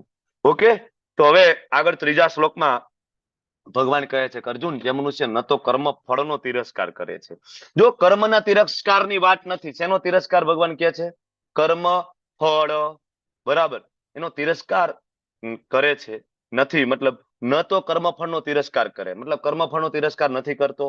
ન તો કર્મ ફળની ઈચ્છા રાખે, કર્મ કરે છે પણ ફળની ઈચ્છા નથી, જે રિઝલ્ટ મળવું હોય તે. આને કહેવાય સાચો નિત્ય સંન્યાસી. અર્જુન, તને એમ થાય કે સંન્યાસી એટલે કે ત્યાગ શું છે? અર્જુન, સાચો ત્યાગ તો આ છે. કર્મ કરે છે પણ ફળ સાથે એટેચમેન્ટ નથી. એ મહાબાહુ અર્જુન, આવો મનુષ્ય છે સર્વ દ્વંદ્વોથી રહિત થઈ જાય. સુખ દુઃખ, બરાબર, લાભ હાનિ, જય પરાજય અને ભૌતિક બંધનને સહજમાં પાર કરીને સંપૂર્ણપણે મુક્ત થઈ જાય છે. બરાબર. એટલે ભગવાન અર્જુનને સમજાવે છે કે અર્જુન, જે માણસ સ્વભાવ વિરુદ્ધ, બરાબર, કારણ કે વ્યક્તિનો સ્વભાવ શું છે? વસ્તુથી આસક્તિ રાખવી અને અમુક વસ્તુથી દ્વેષ કરવો. બરાબર. જે આપણને ગમતું હોય એનાથી આપણને આસક્તિ હોય, જે આપણને નથી ગમતું એનાથી આપણને દ્વેષ હોય. પછી એ વસ્તુમાં પણ હોય અને વ્યક્તિમાં પણ હોય. કોઈ વ્યક્તિ છે આપણને ગમતી હોય તેનાથી આસક્તિ હોય, યસ આ મારો મિત્ર છે. અને કોઈ વ્યક્તિ આપણને નથી ગમતી તો એના પ્રત્યે આપણને દ્વેષ હોય કે આ તો મારા દુશ્મન છે. આ આપણો સ્વભાવ છે, આ આપણો સાયકો ફિઝિકલ નેચર છે. તો ભગવાન કહે છે કે એ સ્વભાવથી પણ એ વિરુદ્ધ જતો રહે છે. બરાબર. અને કોઈ પણ પ્રત્યે એને તિરસ્કાર નથી, કોઈ પણ પ્રત્યે એને દ્વેષ નથી. બરાબર. સ્વભાવથી એ પરે જાય છે. બરાબર. અને કોઈ આસક્તિ નથી, તોય દ્વંદ્વથી પરે થઈ જાય છે. અને આ વસ્તુ ત્યારે શક્ય બને છે જ્યારે વ્યક્તિ કોઈ સંપૂર્ણ કૃષ્ણ ભાવના અમૃતની અંદર આગળ વધે તો. બરાબર. કોઈથી એને તિરસ્કાર રહેતો નથી. એ કર્મ કરે છે, ફળ સાથે એનું કોઈ એટેચમેન્ટ નથી. એક એક્ઝામ્પલ તમને આપું કે લોકો ઇસ્કોનની અંદર બ્રહ્મચારી સવારે બુક ડિસ્ટ્રીબ્યુશનમાં જાય, બરાબર. સવારે 3:30 વાગ્યાની દિનચર્યા શરૂ થઈ હોય તો 3:30 વાગે ઉઠવું, 4:30 વાગે મંગલા આરતી, બરાબર. પછી નરસિંહ આરતી, તુલસી આરતી, બરાબર, શિક્ષા અષ્ટકમ, નામ અપરાધ, આ બધું થાય અને પછી શોર્ટ ભાગવતમ ક્લાસ અને તરત ચેન્ટિંગ કરવા બેસે 16 માળા. તો લગભગ એ 16 માળા થતા થતા 7, સવા 7 વાગી જાય. 7, સવા 7 ની આસપાસ ગુરુ પૂજા, દર્શન આરતી આ શરૂ થાય. આ એટેન્ડ કરી અને લગભગ 8, સાડા 8 ની આસપાસ એ બ્રહ્મચારી પ્રસાદ લઈ લે અને પછી 9, સાડા 9 ની આસપાસ એ નીકળી જાય બુક ડિસ્ટ્રીબ્યુશનમાં. મોટા મોટા મંદિરો છે, માયાપુર છે, તો માયાપુરની અંદર રોજ આખી બસ નીકળે એવરી ડે. માયાપુરમાં 500 બ્રહ્મચારી છે, 500 બ્રહ્મચારી. કેટલા છે? એક જ મંદિરમાં 500 બ્રહ્મચારી છે. રોજ સવારમાં આખી બસ નીકળી જાય. એક નહીં, કેટલી બધી બસો નીકળી જાય. અલગ અલગ આજુબાજુના 100, 150, 200 કિલોમીટરના એરિયામાં જતા રહીએ બ્રહ્મચારીઓ બધા. હવે બુક ડિસ્ટ્રીબ્યુશનમાં સવારે નીકળે, બરાબર. સવારે પેલા વ્યક્તિને મળે ને એની સાથે એનો જે હાવભાવ અને જે ડીલિંગ કરવાની જે પદ્ધતિ હોય ને એ સેમ સાંજે 7 વાગે ઘરે આવવાનો ટાઈમ થાય. આખો દિવસ ખાવા પીવાનું જે થોડું ઘણું લઈ ગયા હોય, સૂકો પ્રસાદ ભેગો હોય એ જ, બરાબર. ઘણીવાર ભૂખ્યા તરસ્યા, બરાબર. અને ઉનાળો હોય તો ખૂબ તાપ હોય, ચોમાસું હોય તો વરસાદ હોય તો પણ, બરાબર, છાતા ભેગા હોય અને કાદવ કીચડમાં ચાલતા ચાલતા પણ પ્રચાર ચાલતો હોય. મેં જોયો છે એકચ્યુઅલી, એટલે હું તમને કહું છું કે સવારથી સાંજ સુધી આ લોકો હોય. અને કેટલી વખત એવું થાય કે અમુક એવા લોકો હોય, ઇવન આપણા સનાતન ધર્મી અને બીજા વિધર્મીઓ, ખૂબ અપમાન કરે, ખૂબ અપમાન કરે. જે આ બુક ડિસ્ટ્રીબ્યુશનમાં જાય ને, બરાબર, તમે આ બધું બંધ કરી દો, ભગવદ્ ગીતાને વેચવી ના જોઈએ, ભગવદ્ ગીતાને વેચવી ના જોઈએ. આપણે એકચ્યુઅલી વેચતા નથી, આપણે શું કરીએ છીએ? દાન કરીએ છીએ. આપણે એના બદલામાં જે રકમ લઈએ છીએ એ આપણે શેની સેવામાં લગાડીએ છીએ? એ જ ભગવદ્ ગીતાની સેવામાં. જે રકમ આવે છે, બરાબર, એ પાછી શેમાં સેવા લગાડીએ? ભગવદ્ ગીતા ભાગવતમની સેવામાં. તો આપણે એ પૈસા કોઈ બ્રહ્મચારી પોતે રાખતું નથી ખિસ્સામાં, નેવર, બરાબર. તો આપણે શું કરીએ છીએ? દાન કરીએ. તોય લોકો એમ કે ભગવદ્ ગીતા વેચવી ના જોઈએ. અચ્છા, તો શું વેચવા નીકળીએ અમે? ગુટકા, વિમલ વેચવા નીકળીએ? દારૂની કોથળી નીકળીએ વેચવા માટે? ભગવદ્ ગીતા તમને ઘરે ઘરે દેવા આવીએ છીએ, એમાંય તમને પ્રોબ્લેમ છે. તો શું ઘરે ઘરે દેવા આવીએ તમને? અશ્લીલ સાહિત્ય તમને આપીએ ઘરે ઘરે આવીને? મૂર્ખ લોકો છે અને આપણા જ છે કેવા વાળા. હવે આવું આવું આખો દિવસ એના વર્તનો, એની સાથે આવા બિહેવિયર થયા હોય ને, તો પણ સાંજે આવે ને તમે એને મળો ને તો એનો સ્વભાવ એટલો જ તમને કુલ લાગે, બરાબર. સવારે એના જે હોય ને કે બેકપેકમાં 7-8 ભગવદ્ ગીતા હોય, 1-2 કૃષ્ણ બુક હોય, રામાયણ હોય, બીજી નાના પુસ્તક હોય, આખું ભરેલું હોય.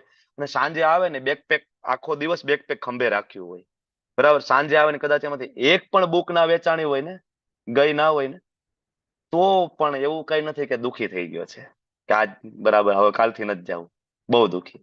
બીજે દિવસે એ જ સવારે ઉઠે ને એ જ સવારે એનું એ જ રૂટીન. કોઈ સુખ નહીં, કોઈ દુઃખ નહીં, કોઈ કર્મ ફળની ઈચ્છા જ નથી. મારે તો કૃષ્ણની સેવા કરવાની છે. કૃષ્ણની ઈચ્છા હશે તો આ બેકપેક આખું ખાલી થઈ જશે, અને કૃષ્ણની ઈચ્છા હશે તો આખે આખું બેકપેક પાછું આવશે. મારે એની સાથે કોઈ લેવા દેવા નથી. હું તો કૃષ્ણની સેવા કરીશ. કઈ રીતના બેસ્ટ સેવા કરું? હું પ્રાર્થના જરૂર કરું, નિત્યાનંદ પ્રભુને, ગૌરાંગ મહાપ્રભુને પ્રાર્થના કરું, કઈ રીતના મારી શું ભૂલ થાય છે કે મારાથી બુક ડિસ્ટ્રીબ્યુશન સારું, આ પ્રાર્થના કરીશ. પણ એની સાથે એટેચ નથી કે આવીને દુખી થઈ ગયા, ડિપ્રેશનમાં, ટેન્શનમાં, કે ફલાણા પ્રભુજી આટલું વેચે, આટલી ડોનેટ કરી આવ્યા, મારાથી ના થયું. નો નો નો નો ડિપ્રેશન, નો ટેન્શન, નો સ્ટ્રેસ, બરાબર. શું કામ? કર્મ ફળ પ્રતિ કોઈ આસક્તિ નથી. કર્મ કરી રહ્યા છે, ફળ પ્રત્યે આસક્તિ નથી. આને કહેવાય નિત્ય સંન્યાસી, બરાબર છે? આને કહેવાય નિત્ય સંન્યાસી. ઓકે, તો આગળ હવે માયાવાદી એટલે કે વેદાંતિઓ અને ભક્તિ યોગ, એ બંનેની અહીંયા કમ્પેરિઝન ચાલી રહી છે એકચ્યુઅલી. કારણ કે અર્જુનનો પ્રશ્ન એવો હતો કે ભગવાન બધું છોડી જંગલમાં જતું રહેવું છે, વેદો વાંચશું આપણે, બરાબર, ત્યાં જ્ઞાન યોગ અને બુક વાંચશું, બસ. લિંક મળી જાય તો લેવલ 1, 2, 3, 4 ના ક્લાસ કરશું ભક્તિ શાસ્ત્રીને, બરાબર, નેટવર્ક આવતું હશે તો, બસ. બાકી કઈ નહીં, યુદ્ધ કરવું નથી. અર્જુન આવું વિચાર્યું. એટલે ભગવાન કહે છે કે અર્જુન, સાંખ્ય યોગો પૃથક બાલા પ્રવદંતી ન પંડિતા એકમ અપ્યાસિત સમ્યગ ઉભયોર વિંદતે ફલમ. અર્જુન, બે જુદું જુદું નથી. સાંખ્ય યોગ એટલે કે, અચ્છા, સાંખ્ય યોગ એટલે શું? પ્રશ્ન પૂછી લે, ચાલો હેન્ડ રેસ કરો. સાંખ્ય યોગો પૃથક બાલા, સાંખ્ય યોગ એટલે શું? અઘરો પ્રશ્ન છે? પ્રભુજી, એ જ કર્મયોગ છે ને? નહીં નહીં નહીં, કર્મયોગ એ સાંખ્ય યોગ નથી. હરે કૃષ્ણ પ્રભુજી. હરે કૃષ્ણ. શૈલેષ ભટ્ટ પ્રભુ બોલો. હરે કૃષ્ણ પ્રભુજી. આત્મા અને શરીર વિશેનું જ્ઞાન. આત્મા અને શરીર વિશેનું જ્ઞાન. ઓકે. હર્ષદા માતાજી બોલો. હર્ષદા વિસ્ફુટે માતાજી. હરે કૃષ્ણ પ્રભુ. જડ અને ચેતન વિશેનું જ્ઞાન. જળ અને ચેતન વિશે. ખાલી શરીર નહીં, બરાબર. શરીર તો ખરું જ એમાં, બરાબર. પણ જળ એટલે પંચમહાભૂત થી બનેલા બધું જ, આખું જગત અને પંચમહાભૂત માંથી બનેલું આ શરીર અને સાથે સાથે આત્મા. આનું જે પૃથ્કરણાત્મક એટલે કે એનાલાઇટિકલ સ્ટડી, આને કહેવાય સાંખ્ય યોગ. માયાવાદી ખાલી સાંખ્ય યોગને ફોલો કરતા હોય છે, બરાબર. અને એ લોકો એવું માને છે કે સાંખ્ય યોગ છે એટલે શું, તો કે હું શરીર નથી, હું આત્મા છું, આટલું જાણી લઈ એટલે પૂરું થઈ ગયું. બસ આપણા ભૌતિક જગત હારે કાંઈ લેવા દેવા નથી, કારણ કે હું શરીર નથી. મારા ઘરનાનું જે થવું એ થાય, પત્નીનું જે થવું એ થાય, બાળકોનું જે થવું એ થાય, કામ ધંધો બિઝનેસ છોડો, કારણ કે હું શરીર નથી, હું આત્મા છું. હવે આત્મા તો તું છો, પણ તારે કરવાનું શું એ ખબર નથી, બરાબર. એ પછી મારે ગાંજા ફૂંકવાના, ચલમું પીવાની અને ભાંગ પીવાની. તું શરીર નથી તો તારે આ જરૂર શું છે? આત્માને ક્યાં ભાંગ પીવાની જરૂર પડે છે? આત્માને ક્યાં ચલમની જરૂર પડે છે? બરાબર. પ્રોબ્લેમ આ થાય છે કારણ કે સાંખ્ય યોગ છે એ મૂળ શોધવાની વાત છે, એક્ઝેક્ટલી. અને મૂળ છે એ વિષ્ણુ છે. સાંખ્ય યોગ દ્વારા હું શરીર નથી, હું આત્મા છું. અને આત્મા કોનો અંશ છે? તો કે મમે વાંશો જીવ લોકે જીવ ભૂત સનાતન. 15મા શ્લોકમાં ભગવાન કહે છે કે આત્મા છે તો મારો અંશ છે. તો ઓરિજિનલ મૂળ શોધવું એ જ સાંખ્ય યોગ છે. પણ સાંખ્ય યોગ છે અડધે આવીને ઉભા રહી જાય છે. ક્યાં? તો કે હું શરીર નથી, હું આત્મા છું. એની આગળ જાતા નથી. બાકી ગોલ તો એનો એ જ છે, બરાબર. તો અજ્ઞાની માણસ હોય, ન પંડિતા, જે પંડિત નથી, એ લોકો બરાબર ભક્તિ યોગ એટલે કે જે કર્મયોગ કૃષ્ણની સેવામાં કરવામાં આવે, ભક્તિમય સેવા, અને સાંખ્ય યોગ એટલે કે ભૌતિક જગતનું એનાલિટિકલ સ્ટડી, આને જુદું જુદું માને છે કે ભાઈ આ જુદું છે. સાંખ્ય યોગ જુદો અને ભક્તિ યોગ જુદો. વાસ્તવમાં જ્ઞાની તો એને કહેવાય કે આ બે એક જ માર્ગનું અનુસરણ થાય છે. વેદો વાંચીને પણ જવાનું ક્યાં છે? આખા વેદો વાંચી લે લોકો, 4 વેદો વાંચી લે, વેદોમાં એટલા પારંગત હોય, શ્લોકો એવી રીતના બોલે, એવી એવી મુદ્રાઓ કરતા હોય, એવા પારંગત હોય કે સામેવાળા લોકો જોઈને તરત અભિભૂત થઈ જાય. પણ ખાલી ભગવદ્ ગીતા પ્રભુપાદની જો વાંચી લે ને, 800 પેજની ખાલી પ્રભુપાદની ભગવદ્ ગીતા, તો એને ખબર પડી જાય કે વેદોનો સાર શું છે. આખા વેદો વાંચે ને ભગવદ્ ગીતા નો વાંચે, બરાબર. જે વેદાંત સૂત્ર શંકરાચાર્યજી આપ્યું, બરાબર, એ વેદાંત સૂત્ર વાંચશે. પણ એ જ શંકરાચાર્યજીએ મહાભારતમાંથી ભગવદ્ ગીતાના 700 શ્લોકો જુદા કરી અને ભગવદ્ ઉપનિષદ તરીકે જે ભગવદ્ ગીતા આપી એને નહીં વાંચે. એ વાંચશે તો ખબર પડી જાય કે વૈદ્યશ્ચ સર્વેર અહમ એવ વેદ્યો. ક્યાં કીધું છે? શ્લોક નંબર 15, અધ્યાય નંબર 15 ભગવદ્ ગીતામાં. સ્વયં ભગવાન કહે છે 15.15 વૈદેશ્ચ સર્વેર અહમ એવો વેદ્યો. વેદો જાણીને કરવાનું શું? વેદો જાણીને. ભગવાન નિરાકાર છે, ભગવાન નિર્ગુણ છે, વેદો જાણીને આ કરવાનું. અહમ એવ વેદ્યો, મને જાણવાનો છે, હું કૃષ્ણ, હું મૂળ સ્વરૂપે ભગવાન છું. લોકો બરાબર ને પ્રોપર ગુરુ શિષ્ય પરંપરામાં જ્ઞાન ન લેવાના કારણે બરાબર એ લોકો ભ્રમિત થતા હોય છે. એટલે ભગવાન કહે છે કે આ બેમાંથી એક પણ માર્ગને જો બરાબર ફોલો કરે, કારણ કે સાંખ્ય યોગ એટલે શું? સાંખ્ય યોગ એટલે મૂળને જાણવું. અને ભક્તિ યોગ એટલે શું? તો કે એ મૂળમાં પાણી સિંચવું. વૃક્ષનું મૂળ ક્યાં છે એ શોધવું, એટલે સાંખ્ય યોગ. આ વૃક્ષ છે, કયું વૃક્ષ છે? 15મા અધ્યાયમાં ભગવાન એમ કહે છે કે ઊંધું વૃક્ષ છે, જેની શાખાઓ નીચે પણ જાય છે, ડાળીઓ ઉપર પણ વધે છે. યાદ આવ્યું તમને? 15.1-2 શ્લોક જે છે ત્યાં ભગવાન જે વૃક્ષની વાત કરે છે. તો આ વૃક્ષના મૂળને શોધવું એટલે સાંખ્ય યોગ, બરાબર. શોધી લીધું. શું શોધી લીધું? તો કે હું આ જગતનો નથી, આઈ એમ નોટ ધીસ બોડી, હું આત્મા છું. મૂળ તો શોધ્યું, પણ એ મૂળનું પણ મૂળ કયું છે? ત્યાં પહોંચતા નથી. એ કોણ છે? કૃષ્ણ. મૂળ શોધી લીધું કે હું શરીર નથી, હું તો આત્મા છું. પણ જ્યારે આ આત્માને કૃષ્ણની સેવામાં લગાડવું, એ જ મૂળને પાણી સિંચવાનું છે. તો મૂળને પાણી જ નહીં સિંચો, બરાબર, તો એ અધૂરું છે, બરાબર. એટલે આ ભગવાન સમજાવી રહ્યા છે કે બે રસ્તા છે, બંનેનું ફળ ઓરિજિનલી કૃષ્ણની ભક્તિ, કૃષ્ણના ચરણોમાં સેવા પ્રાપ્ત કરવી એ છે. પણ લોકો ભ્રમિત થઈ રહ્યા છે કારણ કે પ્રોપર ચેનલમાં જ્ઞાન નથી લેતા એટલા માટે. આગળ 5મા શ્લોકની અંદર ભગવાન કહે છે કે જે મનુષ્ય જાણે છે શું યત સાંખ્ય પ્રાપ્ય તે સ્થાનમ, કે સાંખ્ય દ્વારા જે સ્થાન પ્રાપ્ત કરવામાં આવે છે. સાંખ્ય એટલે શું?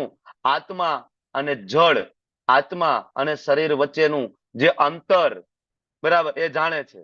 યત સાંખ્ય પ્રાપ્ય તે સ્થાન, એના દ્વારા જે સ્થાન પ્રાપ્ત થાય, બરાબર. તદ્યોગેરપી ગમ્યતે એકમ સાંખ્યમ ચ યોગમ ચ, એકમ સાંખ્યમ ચ યોગમ ચ. સાંખ્ય પણ એ જ છે, યોગમ એટલે ભક્તિ યોગ છે. બંને એકમ, ય પશ્યતિ સપશ્યતિ, એ યથાર્થ રૂપે ખરેખર વસ્તુને જોઈ રહ્યો છે કે નહીં. જે રસ્તો સાંખ્ય દ્વારા મને જે મળશે ગોલ, એ જ ગોલ મને ભક્તિ દ્વારા એ જ ગોલ મળશે. પણ ભક્તિ છે એ કૃષ્ણે કહ્યું છે કે સરળ છે. ભક્તિ છે એ કળયુગનો યુગ ધર્મ છે, કારણ કે આમાં ઇન્દ્રિયોને ભગવાનની સેવામાં ડાયરેક્ટ લગાડવાની છે. જ્યારે ઓલામાં ઇનડાયરેક્ટ પ્રોસેસ હોવાના કારણે ભગવાન 12મા અધ્યાયના 5મા શ્લોકમાં કહે છે કે બહુ દુષ્કર છે, વેરી ડિફિકલ્ટ, અઘરું છે, નહીં થાય. બરાબર.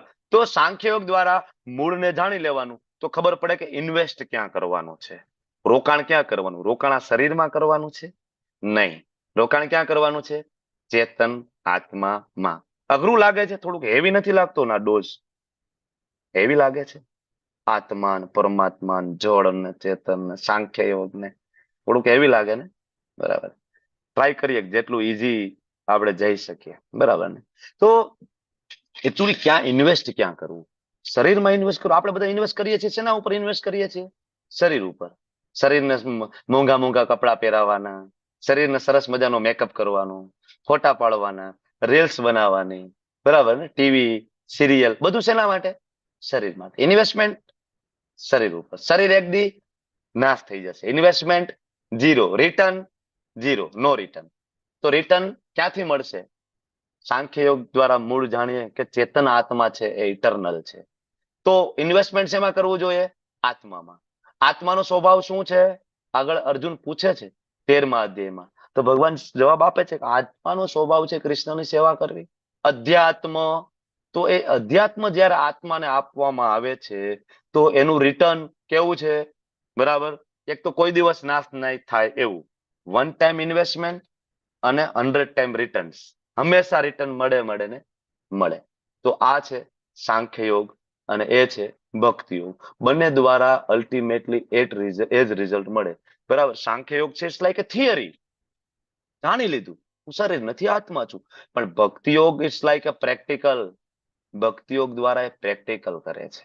જો બરાબર, એક બીજું તમને ઉદાહરણ આપું કે કોઈ વ્યક્તિ છે એ ડોક્ટરનું ભણવા જાય તો 5 વર્ષ, 5.5 વર્ષ MBBS કરે, 3 વર્ષ MS સર્જનનું ભણે, તો એ જે ચોપડિયું જે જ્ઞાન છે ને એને કહેવાય થિયરિકલ નોલેજ, એને કહેવાય સાંખ્ય યોગ. પણ એ ડોક્ટર બની અને જ્યારે આવી અને હોસ્પિટલ બનાવીને પેશન્ટના ઓપરેશન જ્યારે ચાલુ કરે ને એને કહેવાય ભક્તિ યોગ. પ્રેક્ટિકલ જે ભણ્યા છીએ, જે શીખ્યા છે એને પ્રેક્ટિસમાં એપ્લાય કરવું, બરાબર ને? તો ભક્તિ યોગની અંદર જ્ઞાન યોગ છે જ. જ્ઞાન વગરની ભક્તિ ટકી શકતી નથી. બરાબર. મેં આની પહેલા એક ઉદાહરણ આપ્યું હતું, બરાબર, આઈ થિંક લેવલ 5 માં આપ્યું હતું કે એક વ્યક્તિ છે એ મંદિરમાં આવ્યો અને એકચ્યુઅલી કેવું હતું કે શાસ્ત્ર વાંચ્યા નહોતા, શ્રવણ નહોતું, ક્લાસ એટેન્ડ નહોતા, ભગવદ્ ગીતા વાંચી નહોતી. પણ તમને ને મને જોયા હોય કે હાલો આ પ્રભુજી તિલક કરે છે તો આપણે તિલક કરીએ, બરાબર, આપણે કંઠી પહેરીએ, આપણે ધોતી કુર્તો પહેરશું, બસ મંદિરે. તો થોડાક દિવસ મંદિરે ગયા અને થોડોક સમય થયો ને, એકચ્યુઅલી અમારા પ્રેસિડેન્ટ છે ને એમના રિલેટિવમાં થાય, એટલે 4-5 મહિના થયા ને પછી પ્રેસિડેન્ટે ફોન કર્યો, ચાલો ઇસ્કોનમાં છોકરો જોડાઈ ગયો છે, ખૂબ આનંદ થયો એમ. તો ફોન કર્યો, શું કરે?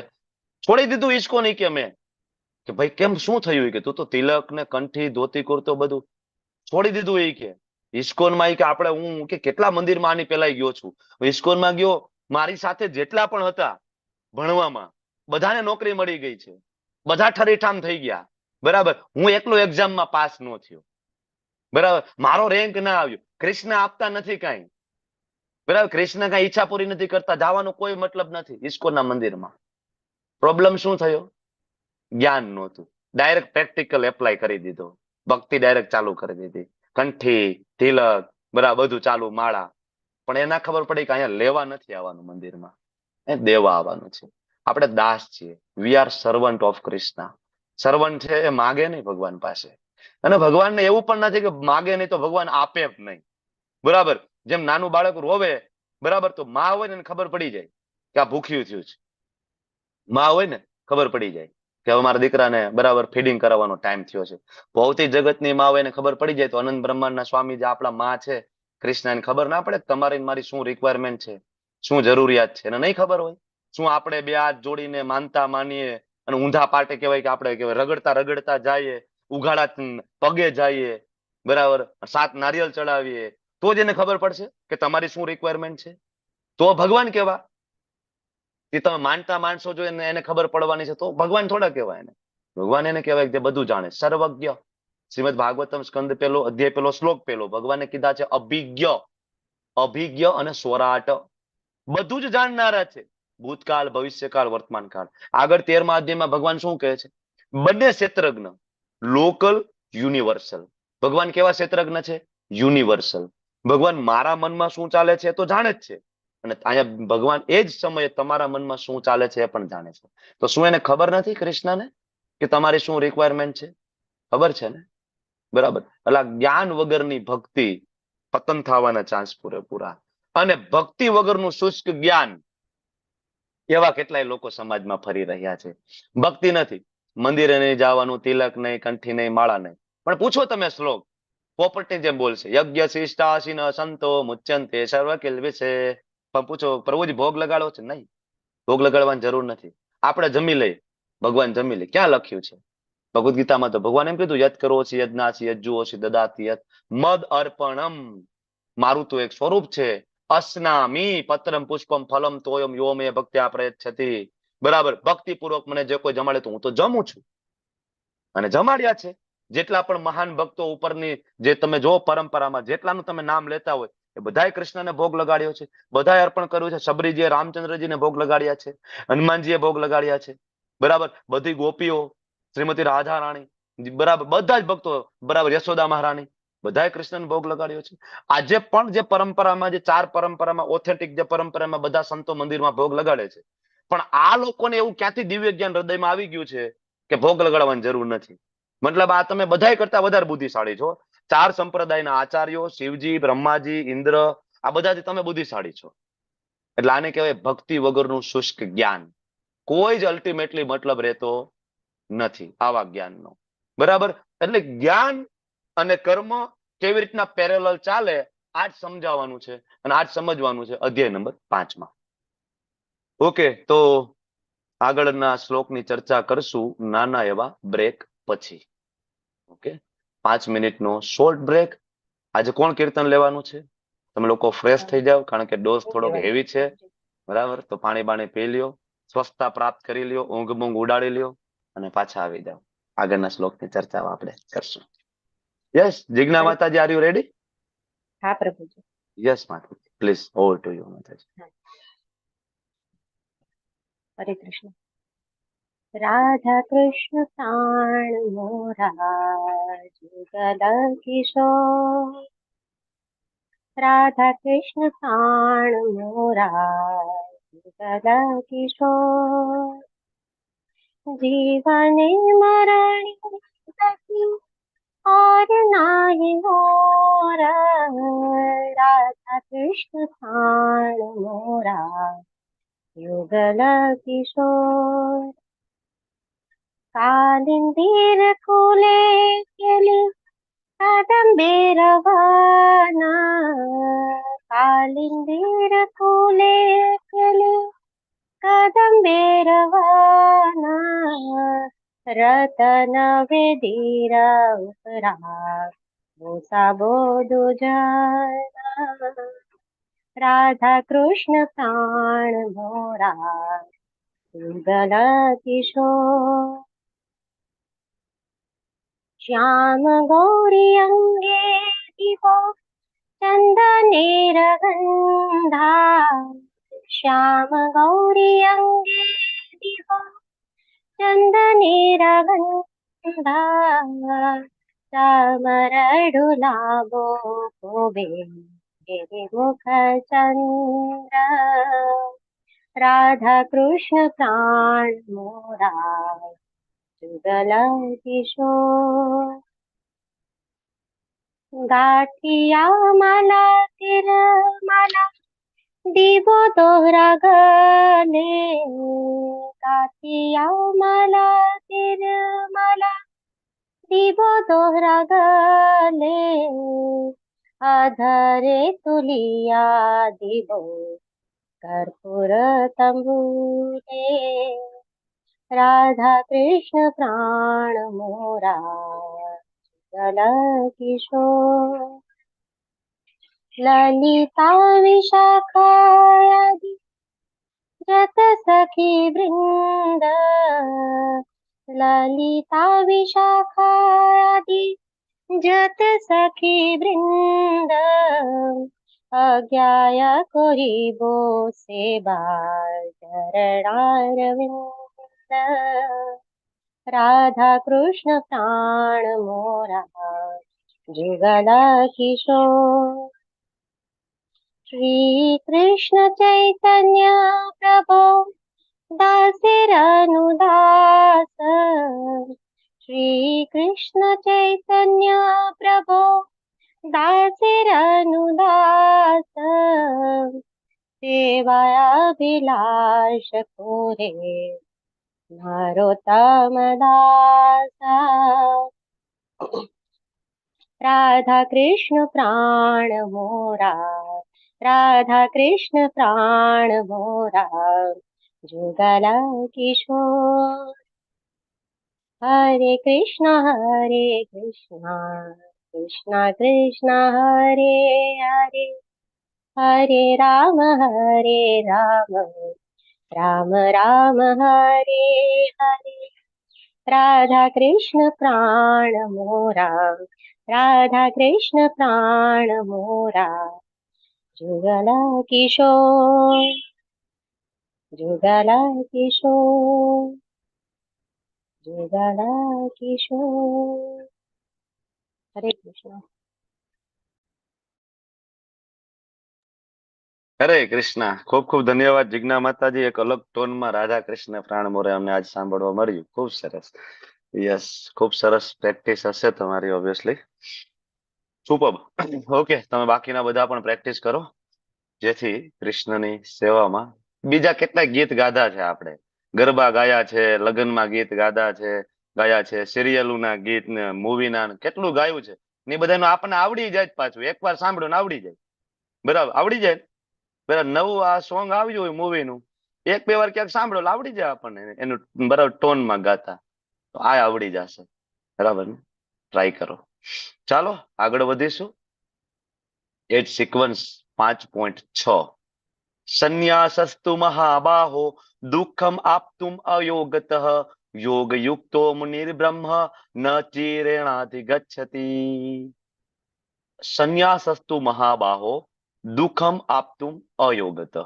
આમાં અયોગતઃ અહીંથી જ્યાં સંધિ છૂટી પડે છે ને આ બહુ મહત્વની છે.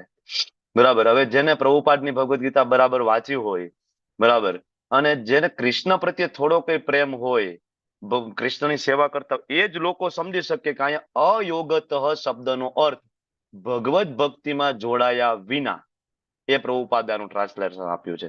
બાકી તો તમે જુઓ કે એઝ અ સંસ્કૃત તરીકે જો કોઈ સંસ્કૃતનો વિશારદ હોય તો શું કે અયોગતઃ એટલે કે જે યોગ નથી કરતો એને કહેવાય અયોગતઃ. બરાબર ને? સાદો અર્થ તો આ જ થાય ને. બરાબર. પણ ભગવાનના જે શુદ્ધ ભક્તો હોય એ ભગવાન જે અર્થ આપે છે એ અર્થ. અચ્છા, આ અયોગતઃ એટલે ભગવત ભક્તિમાં ના જોડાવું. આવો ભગવાન ક્યાં અર્થ આપે છે? તો યોગનો અર્થ જ ભગવાન એમ કહે છે કે ભક્તિ. 6.47 આવતીકાલે જે ચેપ્ટર લઈશું પરમ દિવસે, ચેપ્ટરનો છેલ્લો શ્લોક. યોગીનામ અપી સર્વેષામ મદ્ગતેન અંતરાત્મના શ્રદ્ધાવાન ભજતે યો મામ સમે યુક્ત તમોમત. ઉત્તમ કક્ષાનો યોગી કોને કહેવાય? ખરેખર યોગી એટલે શું? શ્રદ્ધાવાન ભજતે યો મામ, જે મને શ્રદ્ધાપૂર્વક ભજે છે. મદ્ગતેન અંતરાત્મના, જેના અંતરાત્મામાં મારું ચિંતન થાય છે એ યોગી છે. એટલે પ્રભુપાદ અહીંયા કહે છે કે અયોગતઃ એટલે કે ભગવત ભક્તિમાં જે જોડાયો નથી, કેવળ સંન્યાસસ્તુ, ખાલી સંન્યાસ લીધો છે. કેવો સંન્યાસ?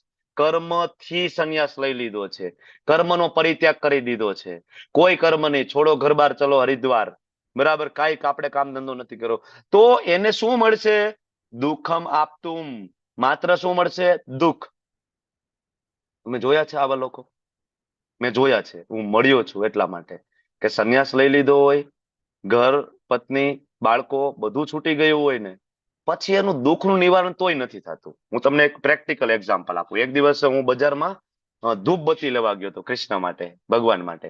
તો હું ત્યાં ચર્ચા કરતો હતો ધૂપબત્તી વાળા પાસે.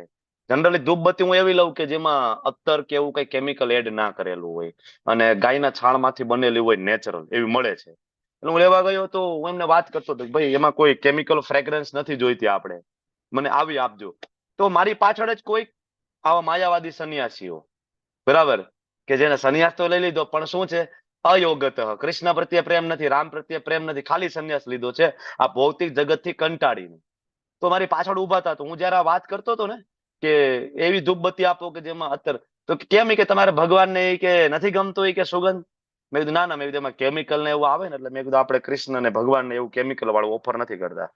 એવું કાંઈ ન હોય કે ભગવાન જેવું કાંઈ છે જ નહીં, કે જો આ જગતમાં ભગવાન જેવું કાંઈ હોય ને તો આટલા બધા કે આ બધા દુઃખી ન થતા હોય. આ કોરોના આવ્યો, આ સુનામી આવ્યું, આ ભૂકંપ છે, બરાબર, રેપ થાય છે, બલાત્કાર થાય છે, ચોરી ચકારી થાય છે. ભગવાન હોય તો આવું થાય જ નહીં. ભગવાન જેવું કાંઈ છે જ નહીં. અમે સાધુ સંતો આટલા હેરાન થાય છે, દુઃખી થાય છે, અમને કોઈ માન સન્માન નથી આપતું. ભગવાન હોય તો આવું કઈ હોય જ નહીં. ખોટી વાત છે, ભગવાન જેવું કઈ છે જ નહીં. પોતાનું દુઃખ મારી સામે ઠાલવી રહ્યા છે. હું શાંતિથી સાંભળતો હતો. મને ખરેખર આશ્ચર્ય થતું હતું કે આખી જિંદગી, બરાબર, વ્યર્થ ગઈ આની. પત્ની, બાળકો, ઘર, સંપત્તિ, ગૃહસ્થાશ્રમ, નો ભૌતિક જગતનું જીવન જીવ્યા અને નો આગળ સંન્યાસ લઈને એ પણ ખબર પડી કે ભગવાન કોણ છે. એ પણ ખબર ના પડી કે આ ભૌતિક જગતની જે કેલેમિટીઝ છે એમાં ભગવાન કોઈ આપણને આપતા નથી, કોઈ ભગવાનની ઈચ્છા નથી. કોવિડ આપણે લઈ આવ્યા છીએ, બરાબર, કોવિડ ભગવાન લઈ આવ્યા છે, સોરી, કોવિડ આપણે હાથે કરીને લઈ આવ્યા છે. ચામાચીડિયાનું જ્યુસ આપણે પીવું હતું, બરાબર ને? સુનામી અમથી આવે છે, આપણે વૃક્ષો કાપીએ છીએ, આપણે સમુદ્રની સરહદોમાં જઈને અંદર આપણે આખા સિટી બનાવવા છે. હમણાં દુબઈમાં તમે જોયું હશે કેવી હાલત છે અત્યારે દુબઈની. આપણે, બરાબર, ભગવાને કીધું હતું કે તમે દરિયામાં જઈને સિટી બનાવો, દરિયાની સીમાઓને તમે દાટીને અંદર કે પાણીમાં. આપણે જે ભૌતિક પ્રકૃતિને ડિસ્ટર્બ આપણે કરી રહ્યા છીએ તેનું રિઝલ્ટ આપણે ભોગવવાનું છે. એમાં કૃષ્ણની કોઈ ઈચ્છા નથી. કૃષ્ણ તો એમ જ કહે છે કે તમે ખોટી જગ્યાએ છો, દુઃખાલયમાં શાશ્વતમ. આ જે જગ્યા છે એ દુઃખાલય છે, નીકળો તમે અહીંથી, તમે એવી જગ્યા આવો જે પરમ સુખ મળશે. તો આવા લોકો હોય છે કે ભગવત ભક્તિમાં નથી જોડાયા હોતા, તે લોકોને દુઃખ સિવાય કઈ મળતું નથી. પછી એ સુખનો સહારો લે, શેના સહારે? ગુરુગમ ગાંજા, પછી ગાંજા પીવાના હોય, પછી ચલમ ફૂંકવાની હોય, પછી બિસ્ટોલ, બરાબર, ઘણા આવા, બરાબર. બાકી તમે જો સંન્યાસ લીધો હોય, તમારે ગાંજા ફૂંકવાની શું જરૂર છે? તમારે ચલમ પીવાની શું જરૂર છે? ગાંજા ને ચલમ પીવાતા તો અમે બધા છીએ જ ભૌતિક જગતમાં. બધા યંગસ્ટરો અત્યારે નાઇટ પાર્ટી કરે છે, ત્યાં એ સેમ વસ્તુ કરી રહ્યા છે ને. મુંબઈમાં જાઓ તમે રાત્રે, એ જ વસ્તુ કરી રહ્યા છે, બરાબર ને? ઓલો પાવડર મૂકીને આવી રીતના, મૂળ વસ્તુ તો મૂળ મુદ્દો એનો જ છે ને. ગાંજો આમ પીવો, ગાંજો આમ પીવો, હવે એ જ પીવો તો આ બધામાં તમારા ફેર શું છે? સંન્યાસ શું કામ લીધો છે તમે? સંન્યાસનો ઉદ્દેશ્ય શું છે? સંન્યાસનો ઉદ્દેશ્ય એ છે કે આપણા જેવા ભૌતિક લોકો જે ઘોર નિંદ્રામાં, અજ્ઞાનમાં સૂતા છે, બધાને ઘરે ઘરે જઈને ઉઠાડવા, દિવસ રાત એક કરવી પડે. એના માટે લોહી રેડી દેવું પડે, જેમ પ્રભુપાદે રેડ્યું છે. 24 કલાકમાંથી 1.5 કલાક 2 કલાક સૂતા હતા પ્રભુપાદ, માત્ર 2 કલાક. 22 કલાક સુધી, બરાબર, ભગવદ ગીતા ભાગવતમનું ટ્રાન્સલેશન આખો દિવસ.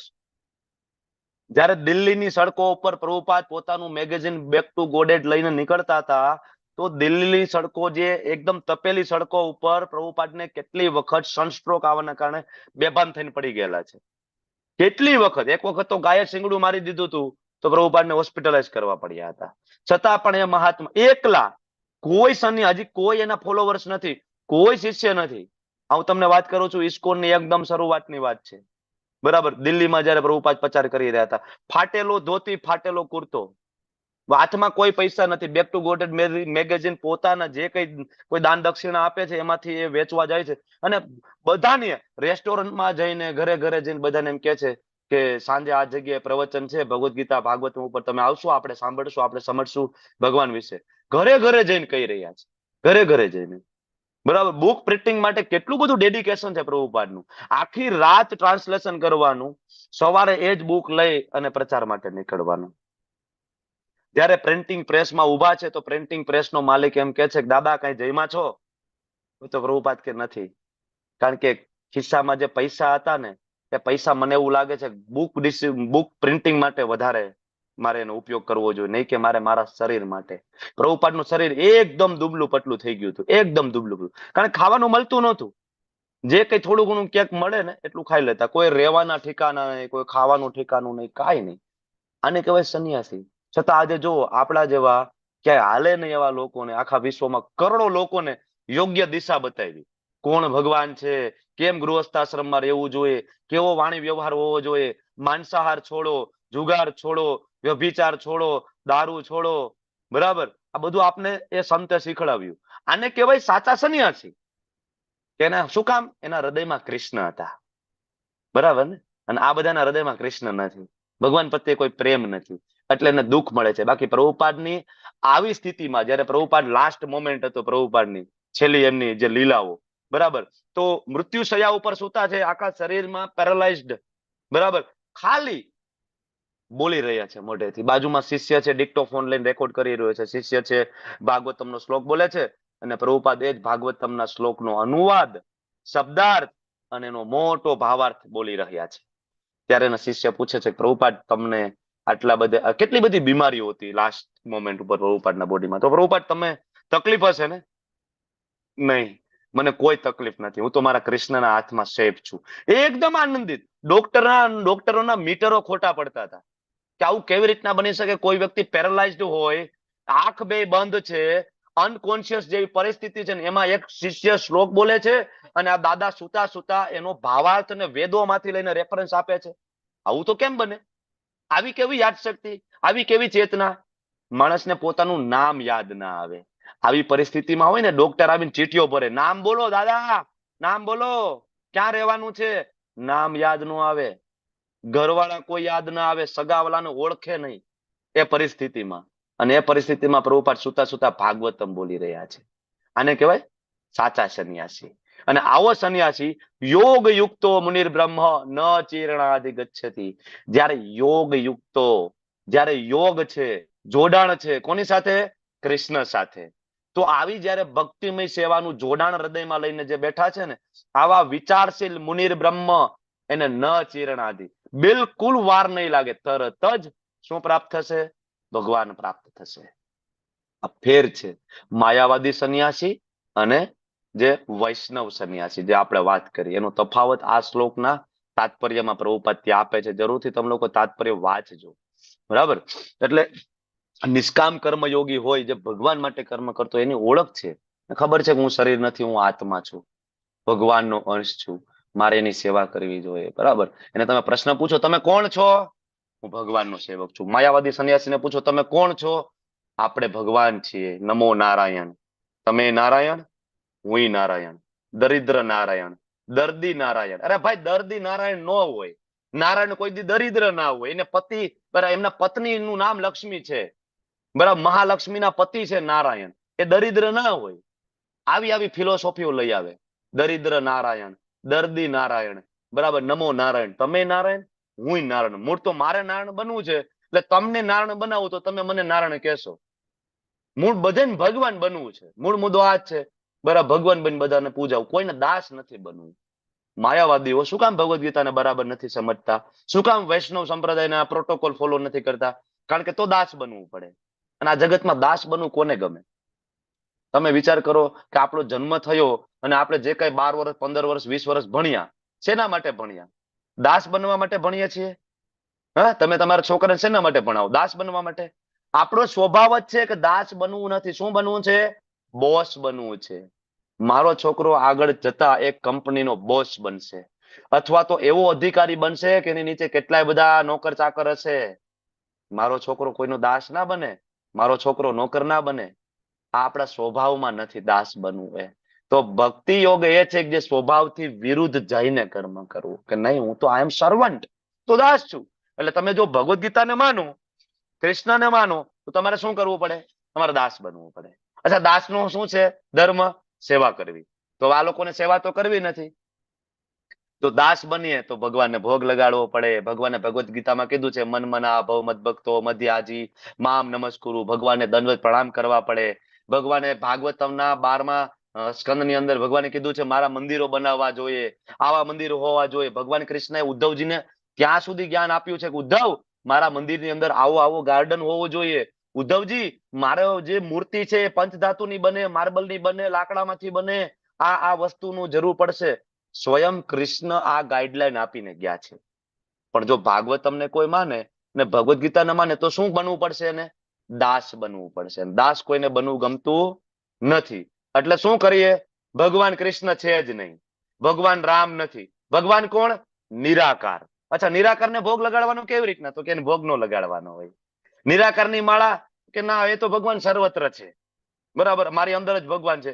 તો કઈ ચેન્ટિંગ કરવાનું, જોબ કરવાની એ કઈ જરૂર? મંગલા આરતી ના જરૂર, પ્રસાદ ખાવાનું ના જરૂર નથી. જે ખાવું હોય તો ખાવું.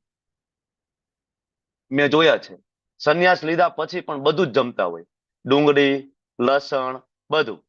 બરાબર, મારી સાથે લગ્નમાં એક હતા માયાવાદી સંન્યાસી. એકચ્યુઅલી જે લગ્નના જે હતા વ્યક્તિ મારા મિત્ર હતા. એટલે મને ઇન્વાઇટ કર્યો તો, એક બીજા ભૂદેવને ઇન્વાઇટ કર્યા હતા, અને એક માયાવાદી સંન્યાસી હતા એને ઇન્વાઇટ કર્યા હતા. તો એ માયાવાદી એ સંત આવ્યા હતા અને ફૂલ પ્લેટ બધું લીધું, વ્યવસ્થિત, ડુંગળી લસણ થી લઈને. હું જોતો હતો એકચ્યુઅલી. આ બધું આપણે જોવું જોઈએ, જેથી આપણે ખબર પડે પ્રભુપાદે આપને શું આપ્યું છે. બધું જમ્યા. જયારે આપણે બરાબર, આપણે કઈ નહીં, કારણ કે ડુંગળી લસણ વાળું આપણે ખાતા નથી, અભક્તોના હાથનું બનેલું આપણે જમતા નથી. ફ્રૂટ લઈ લઈએ આપણે. જીવા ઉપર કંટ્રોલ જ નથી આવતો, બહુ અઘરું છે. પણ કૃષ્ણની સેવામાં લાગો એની મેળા આવે. તમે કોણ છો? હું તો સેવક છું, I M servant of Krishna. શું કામ કરો છો? તો કે ભગવાન મને જે કે બધું કામ કરું છું. કેવી રીતના કામ કરો છો? તો કે મારી શ્રેષ્ઠ ક્ષમતાથી. બને એટલું હું મારી દિનચર્યામાં જ્યાં પણ મારો સમય વધે છે, ફેસબુકમાં, વોટ્સએપમાં, ફાલતુ ચર્ચાઓમાં, ટીવીમાં, સિરિયલોમાં, આ બધો જ સમય એકઠો કરી અને હું શ્રેષ્ઠ ક્ષમતા સાથે, નિષ્ઠા સાથે, સમર્પણ સાથે સખત મહેનત કરીને હું કૃષ્ણની સેવા કરીશ અને બધું ભગવાનને સમર્પિત કરીશ. આ દાસની ઓળખાણ છે. બરાબર. તો આગળ ભગવાન 7મા શ્લોકની અંદર કહે છે યોગ યુક્તો વિશુદ્ધાત્મા. હવે આ જે યોગ યુક્તો છે ને, કે જે ભગવાનની ભક્તિ કરે છે, એ કેવો થઈ જશે? વિશુદ્ધ આત્મા. એનું ચેતોદર્પણ ભગવાન પોતે કરી દે છે. દ્વિજીત આત્મા એટલે એ સંયમી થઈ જશે. જીતેન્દ્રિય, ઇન્દ્રિય ઉપર એનો સંયમ, કંટ્રોલ. બાકી મેં કીધું એમ, સંન્યાસ લીધા પછી પણ ઇન્દ્રિય ઉપર કંટ્રોલ ના આવે. ગાંજા ફૂંકતા હોય, ચલમ ફૂંકતા હોય, મતલબ ઇન્દ્રિય ઉપર સંયમ ના આવ્યો ને. બરાબર, સંન્યાસ લીધા પછી ના આવે. તો યોગ યુક્તો વિશુદ્ધાત્મા વિજિતાત્મા જીતેન્દ્રિય સર્વભૂતાત્મા ભૂતાત્મા કુર્વન્નપી ન લિપ્યતે. કોઈ ભક્તિ ભાવે જયારે ભગવાનની ભક્તિ કરે, સેવા કરે, તો વિશુદ્ધાત્મા મન ઇન્દ્રિય ઉપરનો સંયમ રાખી શકે. બીજું, સર્વભૂતાત્મા ભૂતાત્મા બધાને પ્રિય હોય છે, બધા જીવો તેને પ્રિય થઈ જાય છે. અને આવો મનુષ્ય બધું જ કામ કરતો હોવા છતાં ભગવાન કે એને કોઈ બંધન થતું નથી. ન લિપ્યતે. બધાને પ્રિય થવું છે ને, ગમે ને, આપણને કોઈ પ્રેમ કરે, આપણે બધાને પ્રેમ કરીએ, આપણને ગમે ને, એના માટે આપણે શું કરતા હોઈએ છીએ? આપણે બુક વાંચતા હોય. કઈ બુક? જીવન જીવવાની જડીબુટ્ટી, ડેલ કાર્નેગી. વાંચતા હોય, ઘણા બધા ઘરમાં હશે. આવી કોઈ ફાલતુ બુક વાંચવાની જરૂર નથી. ખાલી ભગવદ્ ગીતાનો 5.7 શ્લોક બરાબર જીવનમાં ઉતારો, કે તમે કઈ રીતના બીજાને પ્રિય થઈ શકશો. જો તમારી ઇન્દ્રિયો ઉપર સંયમ હશે ને, તમે બધાને પ્રિય થઈ જશો. તમે પ્રિય શું કામ નથી થતા કોઈને? શું કામ પતિ પત્નીના ઝઘડા થાય છે? શું કામ બે મિત્ર વચ્ચે લાંબી દોસ્તી હતી એ પૂરી થઈ ગઈ? કારણ કે થોડીક વસ્તુ સહન નથી કરી શકતા આપણે. ઇન્દ્રિયો ઉપર કંટ્રોલ નથી, ક્રોધ ઉપર કંટ્રોલ નથી, ગુસ્સા ઉપર કંટ્રોલ નથી. સંબંધ પૂરા. બરાબર. સંબંધનો પાયો શું હતો? પતિ પત્નીનો સંબંધ હોય, મિત્ર મિત્રનો સંબંધનો બેઝ શું હતો? કામ, સ્વાર્થ. બરાબર. આ ભૌતિક જગતની અંદર દોસ્ત અને દુશ્મનની શું વ્યાખ્યા છે? બરાબર. મારો સ્વાર્થ જ્યાંથી ફૂલફિલ થાય ને, એ મારો મિત્ર છે.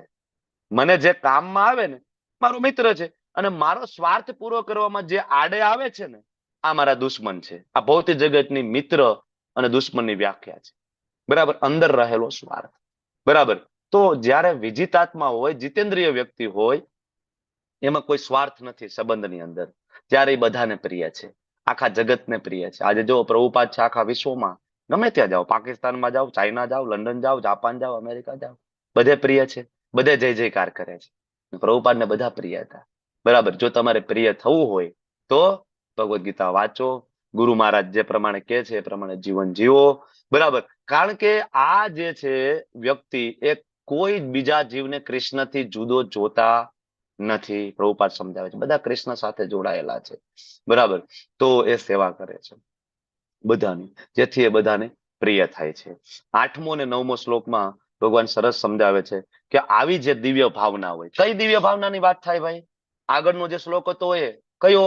યોગ યુક્તો, જે ભક્તિમય સેવામાં, કૃષ્ણની સેવામાં જે લાગેલો છે એ દિવ્ય ભાવનામાં. તો આવી જે દિવ્ય ભાવનામાં હોય ને, એ મનુષ્ય જોતો હોય, સાંભળતો હોય, સ્પર્શ કરતો હોય, સૂંઘતો હોય, ખાતો હોય, ચાલતો હોય, સૂતો હોય, શ્વાસ લેતો હોય, પોતાના અંતરમાં હંમેશા જાણતો હોય શું?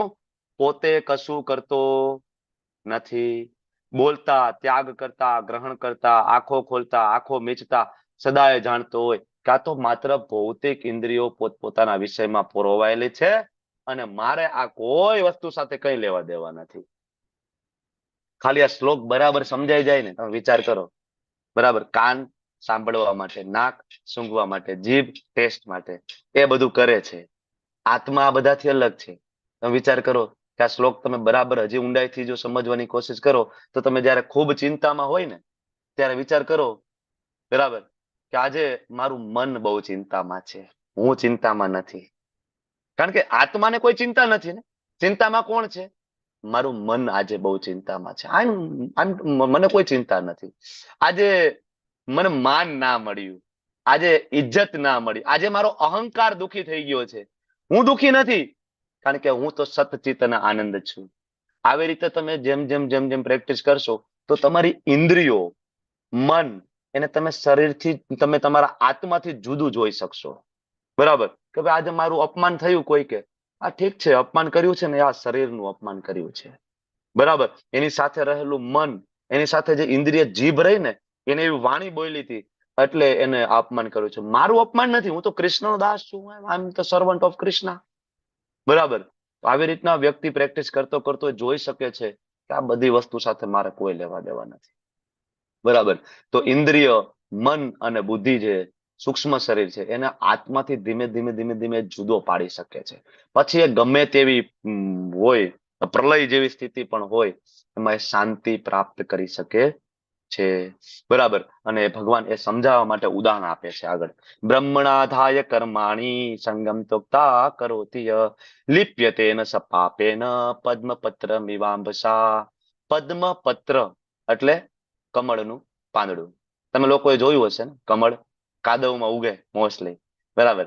તો કાદવમાં ઉગતું કમળ હોય પણ છતાં તમે કમળના પાંદડા જોયા હોય તો પાંદડા ઉપર પાણી ના ટકે. તમે ક્યારેક ઘરે કમળ લાવજો અને પાણીનો ગ્લાસ પાંદડા ઉપર નાખજો, એક ડ્રોપ ઉપર ટકશે નહીં, સ્લીપ થઈ જશે, લસરી જશે. કારણ કે એના ઉપર એક પ્રકારનું કોટિંગ હોય છે, વેક્સ કોટિંગ હોય છે. બરાબર.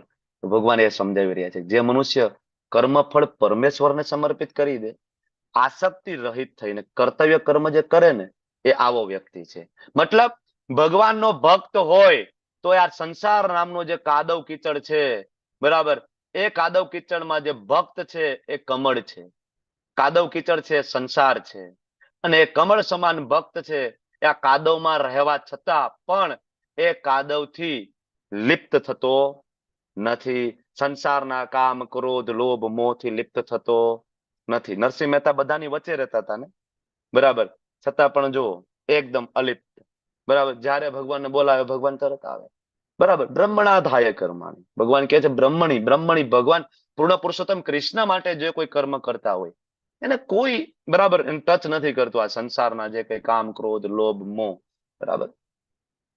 હવે આ એનાલોજી બરાબર જે આપણે સમજીએ તો અહીંયા જે કમળ છે એ ભગવાનના શુદ્ધ ભક્ત કોણ છે? શ્રી પ્રભુપાદજી.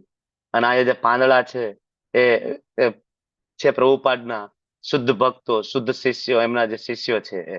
અને આપણા જેવા જે જીવડાઓ એ આ કાદવમાં પડેલા છે. બરાબર, ક્યાં પડેલા છે? કાદવ કીચડમાં પડેલા છે. તો આ જે શીલ પ્રભુપાદજીના જે શુદ્ધ ભક્તો છે, શિષ્યો છે એમના, જો આપણે એનો આશ્રય લઈ લઈએ અને જો આ પાંદડા ઉપર આપણે બેસી જઈએ ને, તો જેમ આના ઉપર પાણી ટકતું નથી ને, એમ પછી આપણા ઉપર એ કાદવ કીચડે પાણી ટકવા દેતા નથી. બરાબર, ભગવાન આપણને સમજાવી રહ્યા છે. તો આવા જે લોકો છે, કયા લોકોની વાત થઈ અહીંયા? કે જે ભગવાનની સેવા કરે છે, કૃષ્ણ ભાવના યુક્ત લોકો. શું કરે છે આ લોકો? કાયેન મનસા બુદ્ધ્યા કેવલેરિન્દ્રિયેરપી યોગિનઃ કર્મ કુર્વન્તિ સંગમ ત્વક્તા આત્મશુદ્ધયે. આત્મશુદ્ધયે. કાયેન એટલે કે શરીર, મનસા એટલે કે મન, બુદ્ધયા એટલે કે બુદ્ધિ. આનો ઉપયોગ શેના માટે? મજા કરવા માટે આપણે કરીએ છીએ. શરીરનો ઉપયોગ શેના માટે? આપણે ભોગ ભોગવવા માટે, મજા કરવા માટે.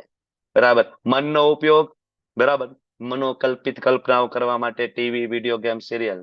બુદ્ધિનો ઉપયોગ બસ આપણે ઈચ્છા પડે એવા મેગેઝિન વાંચવા, બરાબર, એમાં. પણ ભગવાનનો ભક્ત એવું નથી કરતો. ભગવાનનો ભક્ત એ શરીર, મન, બુદ્ધિ માત્ર શેના માટે? શરીર ભગવાનને ભોગ લગાડે, સેવા કરવા, મંદિર માર્જનમ, વૈષ્ણવ સેવા, કઈ ને કઈ સેવા કરવા માટે. મન ભગવાનનું નામ, જપ, કથા, કીર્તન, ગુણ રૂપ લીલાઓ. બુદ્ધિ ભગવાનને આપેલા વૈદિક સાહિત્યો, શાસ્ત્રો, ગુરુ મહારાજના શરણે જઈને સમજવામાં બુદ્ધિને વાપરે છે. બરાબર. તો હંમેશા શરીર, મન, બુદ્ધિ અને ઇન્દ્રિય. ઇન્દ્રિય એટલે બરાબર જે 5 જ્ઞાનેન્દ્રિય, 5 કર્મેન્દ્રિય ભગવાનની સેવામાં લગાડે છે. જોઈશું તો શું? ભગવાનના વિગ્રહ. જીભથી શું લઈશું? પ્રસાદ. સાંભળીશું તો શું? કીર્તન, કથા, ક્લાસ. આવી રીતના ઇન્દ્રિય કોને આપી છે? ભગવાને. તો આ ઇન્દ્રિયનો નાશ નથી કરી દેવાનો. ઘણા આવા હોય છે ભૌતિક જગતમાં આવે. એક વખત એક વ્યક્તિ ઘણા મૌન લેતા હોય, ખબર છે? મૌન વ્રત. આજે અમે મૌન વ્રત લીધું છે, કાંઈ બોલવા. અરે ભગવાને જીભ આપી તમને.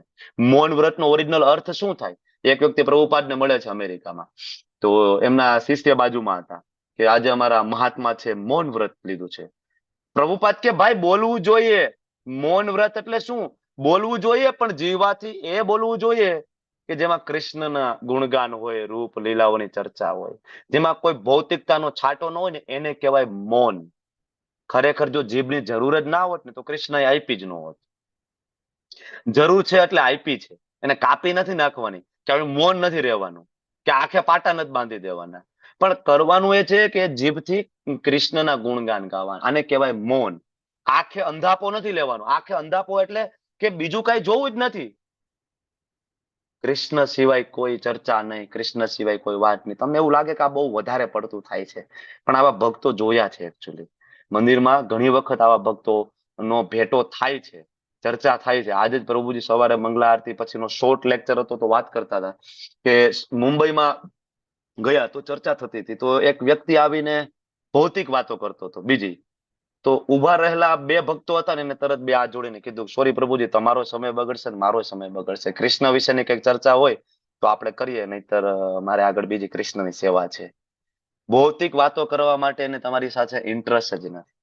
આઈની, ત્યાંની, વાની, ક્રિકેટની, શેર બજારની, ટીવીની, સિરિયલની, બોલીવુડ ને, હોલીવુડ ને, બરાબર, રાજકારણ ને, કોઈ ચર્ચામાં રસ જ નથી. ભાગવતમ, ભગવદ્ ગીતા, કૃષ્ણ, કઈ રીતના ભગવત ભક્ત બનાવી શકાય, કઈ રીતના પ્રચાર કરી શકાય, પ્રભુપાદનું મિશનમાં શું આપણે યોગદાન આપી શકીએ, સિવાયની પાસે કોઈ ચર્ચા નથી. આને કહેવાય સાચું મૌન.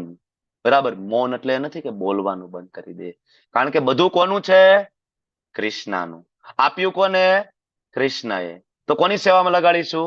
કૃષ્ણની સેવામાં. આને કહેવાય સાચો ત્યાગ. આને કહેવાય સાચું વૈરાગ્ય. બરાબર. આ સમજવાની જરૂર છે. 12મા શ્લોકથી આપણે આવતીકાલે ચર્ચા કન્ટિન્યુ કરીશું. ખૂબ ખૂબ ધન્યવાદ. તમે બધાએ ખૂબ શાંતિપૂર્વક સાંભળ્યું. તમારો આભારી છું. વાંછા કલ્પતરુભ્યશ્ચ કૃપા સિંધુભ્યેવ ચ પતિતાનાં પાવનેભ્યો વૈષ્ણવેભ્યો નમો નમઃ. અનંત કોટિ વૈષ્ણવ વૃંદ કી જય. શ્રીલા પ્રભુપાદ કી જય. ગુરુદેવ મહારાજ કી જય.